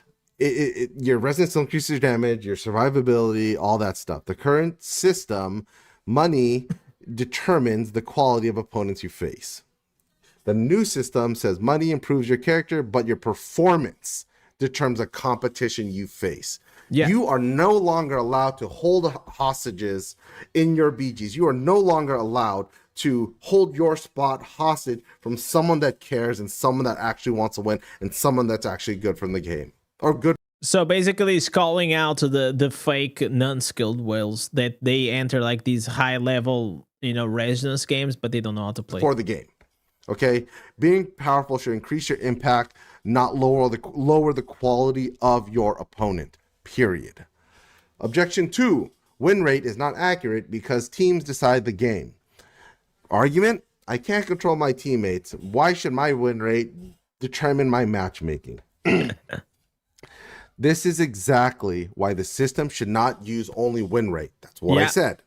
The system would combine win rate, objective contribution, damage. It's like win rate is one of the factors because obviously there's a cause and consequence that it is related to it. Because if you tend to be a player that you're more impactful on average on your team, you most likely are also end up winning more games on average. Damage, assists, death efficiencies, crowd control, performance, all sorts of KPIs that make up the match formula, right? It's similar to the badge system. When you lose and you play your job well, you get badges, which give you extra points so you don't lose as many points. All this is doing is making sure that on top of not losing as many points, even if you lose and your teammates are ass, that you still get put into a better bracket in the next. Yeah, and on top of that, it is so annoying that like, how many of you guys got the badges and you also got like the oh, I'm sorry for you wasting your time in this dog shit game, so we're gonna give you, so from a loss you actually get to retrieve the points that, because it wasn't equal. So you get the points so you don't lose points. And on top of that, you get extra points for the badges. So even if you lose, you still get points to rank it up. It's so stupid, man. Game, right? You're not just going 5 points, just say you lose, right? Arbitrarily, just say 5 points you lose in your MR or your MMR, right? If you did well, you'll only lose 1, and you'll still be able within the same bracket of people. Okay? Objection 3. A lower resonance player should not be allowed to face whales. Yes, I agree. But a lower resonance player has... I think if they are skilled enough, once again, and they play with their role, because again, like these type of will actually incentivize a low resonance player to adjust the way they play, because if they don't adjust and they don't play like support or the tanky or something like that, if they try to play as a carry and go into these well matches, they're not going to do anything because they cannot even do damage. A lot has a higher chance of winning against a whale that's actually ass and doesn't know how to play than the whales that actually know what they're doing and play to win. The goal of matchmaking is not to protect players from powerful differences. It's to create competitive matches. That's what it's there for, okay? Objection 4. This will increase queue times. Yes, I get it. We have increased queue times. Guess what? We're literally dealing with that now. We're all playing on a 4, 6, 10 minute. And I think that this is where like that idea of like bringing more rewards in the battle pass system and more incentive for people to actually do PvP could go and incentivize more people to do PvP, which will lead to lower queue times as well. And wait time. At least at this point, the wait time will actually get a good team and good competition, not some shit players and some assholes. Hi, love. That is an awesome block. Nux. Yeah, I know. Are you gonna add more? Guys, this DI whale and me as a low resonance right here. Yeah, go get more from me. This is how I feel inside the battlegrounds, guys, whenever I'm facing a whale match. It's like me. That's a good... Objection 5. This will create a 50% win rate for everyone. 50% win rate is not a punishment in skill-based systems like this. What this says is that the skill or it's actually just evidence that it's working. If two teams of equal skill proportion are meeting up with each other and fighting and they're at a 50-50 shot, it means we have healthy, strong competition. And this is where the good players are separated from the great players, is when the great players learn to adapt. They build their metas, they customize their builds, they change their gems, they do all sorts of things and to become better than their opposites. Yeah, because otherwise you just feel like I hate this argument, but I see it all the time. It's like people are like, okay, why should I care if to improve or to change my character or to min-max my character if anyways I'm gonna go into PvP and like the matchmaking will decide my outcome. I don't see it that way, but I also can understand why a lot of people say, because they feel hopeless. But there are ways to make it better, but obviously matchmaking it is an issue. Right? Like competitive games are designed around equal opponents. That's what it is. Objection 6. This removes the reward from grinding gear. No, that gear still matters. The difference is in the current system, gear determines your opponents. In the new system, gear improves your performance against appropriate opponents. The matchmaking environment simply becomes healthier. All it does. Objection 7. A skilled player should not beat someone who spent more money. Someone who spends should always have an advantage. My response is they do. The system does not create equality of power. That's not what it's doing. It creates equality of competition. Skill determines who wins after reasonable matchmaking. That's all. Skill. So the only thing that pay to win does, it is, I think it makes a lot of like high resonance players elude themselves that they are actually good when they are heavily being carried with a very strong character. And I think they only get like a shake in the head, or they only wake up when they actually are facing someone that is a similar resonance, and they are completely getting destroyed by their player. And then that's where you actually see the skill difference. All it does. Objection 8. Players will manipulate their stats. Any rating system can be manipulated. This is why the system cannot rely on one statistic. That's why I said the match formula and long-term performance, recent trends, all that stuff is going to be put into play. There are already systems and there already have games that do this. All they have to do is adapt it to DI. Objection 9. This makes casual players fight sweaty players. Because this is also like not the only pay to win game with PvP. Like you'll have like Summoner's Wars, right? Like Summoner's Wars has been a PvP game, heavily pay to win with it is a tower. It's like a turn-based game, but you know, like there are many. Also, it's based on matchmaking. I'm a top 10 player in my class, and I still to this day you get people that do not push the battlegrounds for 1.2k reso, because you are like, as you keep progressing on your resonance, you also are gonna find more challenge into your matches. Like it's gonna be harder because you're also gonna have like a stronger opponents, but you're also gonna have stronger teammates. So as you go higher on your reso, it actually lowers your win rate most of the times. Actually, all the time, just because that's the nature of it. Because you're gonna be facing more skilled players, more veterans. Like once you get maybe to like 2,000, 3,000, maybe 2,000 rating, like you, or 4,000, you're gonna, like I am at 3,000 rating to 3,000 reso, and most of my matches I am playing against like 4 or 5k, because I think the matchmaking considers me as like a high combat rating player, right?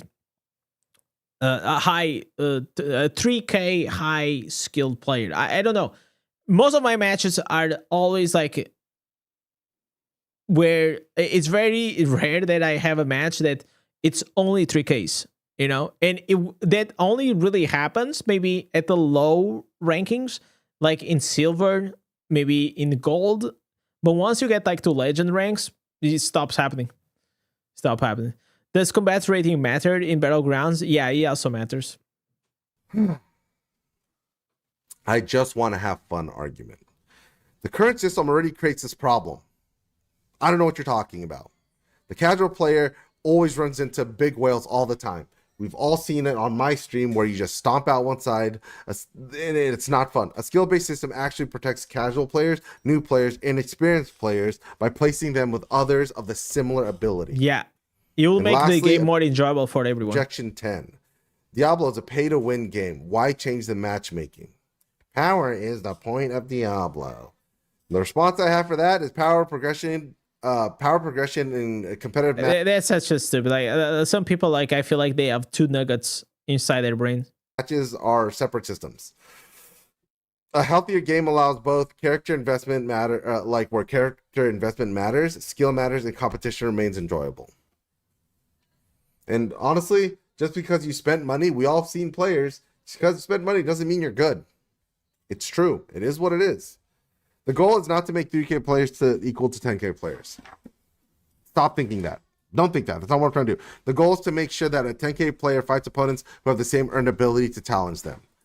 Like, we don't want to fight people that are shit. We want to fight people that are good. It's like, imagine, so I feel like a lot of these guys, they spend like the same money as a Ferrari, right? Like you buy a Ferrari. And I think like usually like low spenders or even free to plays, they think, oh, they just want to be a whale because they want to stump everyone.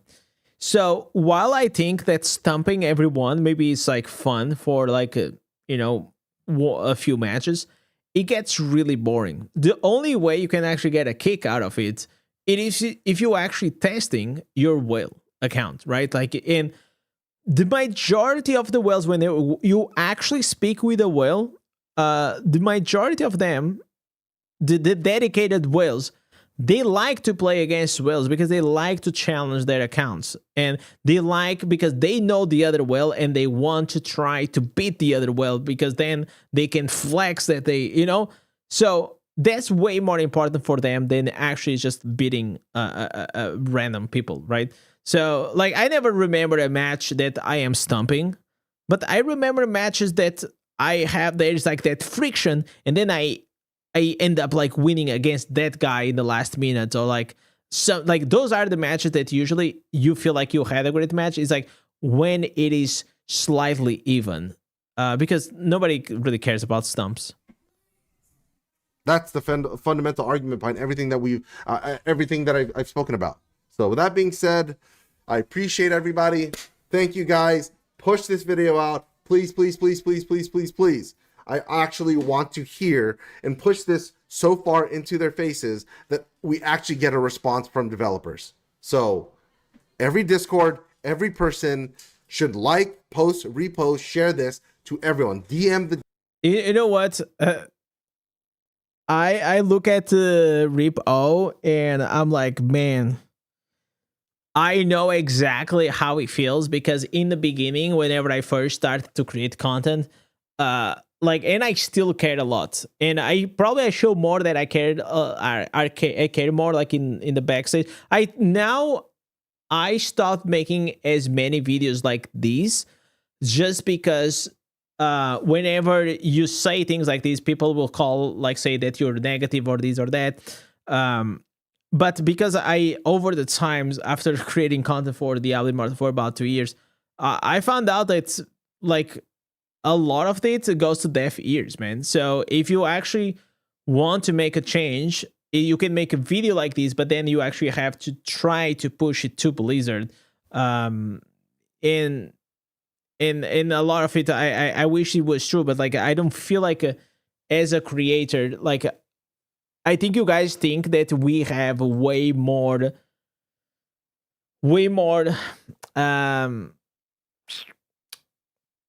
weight in their decision making. I don't think they give a fuck, bro. I don't think they give a fuck.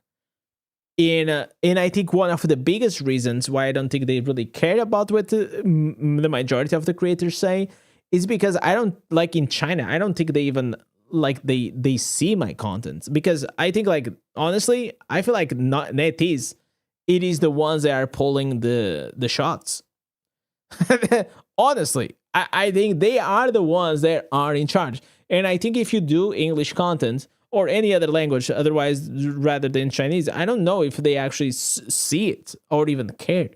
Because like as he showed, like, I don't know if he was on this video or on the other one, that their bubble, it is so big that they don't have to really care about the rest of the world. So the majority of the decisions that they make for this game, it is mainly thinking on the meta that is going on China, and they adjust the game for China, and we have the leftovers, and that's it. And that's why I made that video, because over these past 6 months, we actually are seeing more and more changes into literally the Western version of Diablo Immortal, and the Chinese version are becoming one. And maybe they are doing that to even just remove a lot of like the friction of development. Maybe they are reducing the team. I don't know, but just feels that way. Either way, I feel like this was a great video. I love to see this energy. I think we need more creators like O Gaming. I think it does he got the album partner because he's been doing great content. Like, he's definitely loves PvP. I hope that in the future I can see like more content out of him outside of PvP. And I hope that maybe in a year it doesn't lose the hope, and maybe puts, is able to do something that probably until now I was not able to accomplish, which is giving PvP a bit more meaning, more purpose, especially after Legend rank. I think, like, honestly, the fact that we got 10 legendary crests until Legend rank, it was a lot, maybe because of me pushing that, but I feel like they didn't fully understand what I tried to say. It's like they actually have to give us meaningful rewards throughout Legend and after Legend, because after Legend is when the PvP actually starts. So let me know what you guys thought about this video. I know it was a long one, but I feel like this is very important, and I also wanted to pass the message today, because if you really care about Diablo Immortal, and you are a dedicated player, you probably also enjoy this. So thanks so much. Thanks for watching, guys. In this one, peace. All right, legends. What a day, man. What a freaking day. This was kind of unplanned. I was not planning to watch like these whole 2 videos, but as a PvP player, like I still enjoy a lot, man, to play PvP in Diablo Immortal, and it kind of makes me sad that I don't play it as much as I did, because I feel like, I mean, after I got like rank 1 a couple of times, and I don't have as much time. I don't know. I feel like I just need more incentive to just keep playing. Yeah, I'm like with 73% win rate. What is my let me see how much I have right now. Leaderboards. I have a 3,122. I mean, it's fine, but ain't no way I'm gonna even sweat to try to catch up like this guy at 5,000, right? Like it just the difference of these, like we're talking about maybe a deficit of like 50 hours of this guy grinding all day every day. It just doesn't make sense to me. But yeah, legends, it is already midnight. I think this was a great stream. Thank you guys so much for coming. I was actually not expecting to come back to back, but I was happy that I did. Yeah. Indez, try Torchlight Infinite. You know what? I should try to get a sponsorship to try that game on stream. That'll be great. Maybe I'll send them in the mail. I never actually played it, but it looks cool. It looks fun. Legends, thanks so much. Thank you for watching. Don't forget to drop the like and the sub if you still didn't. It really fucking helps. We're actually trying to reach to the 30,000 subs. Maybe that will happen. So legends, have a good one. Thanks so much for everyone who was here.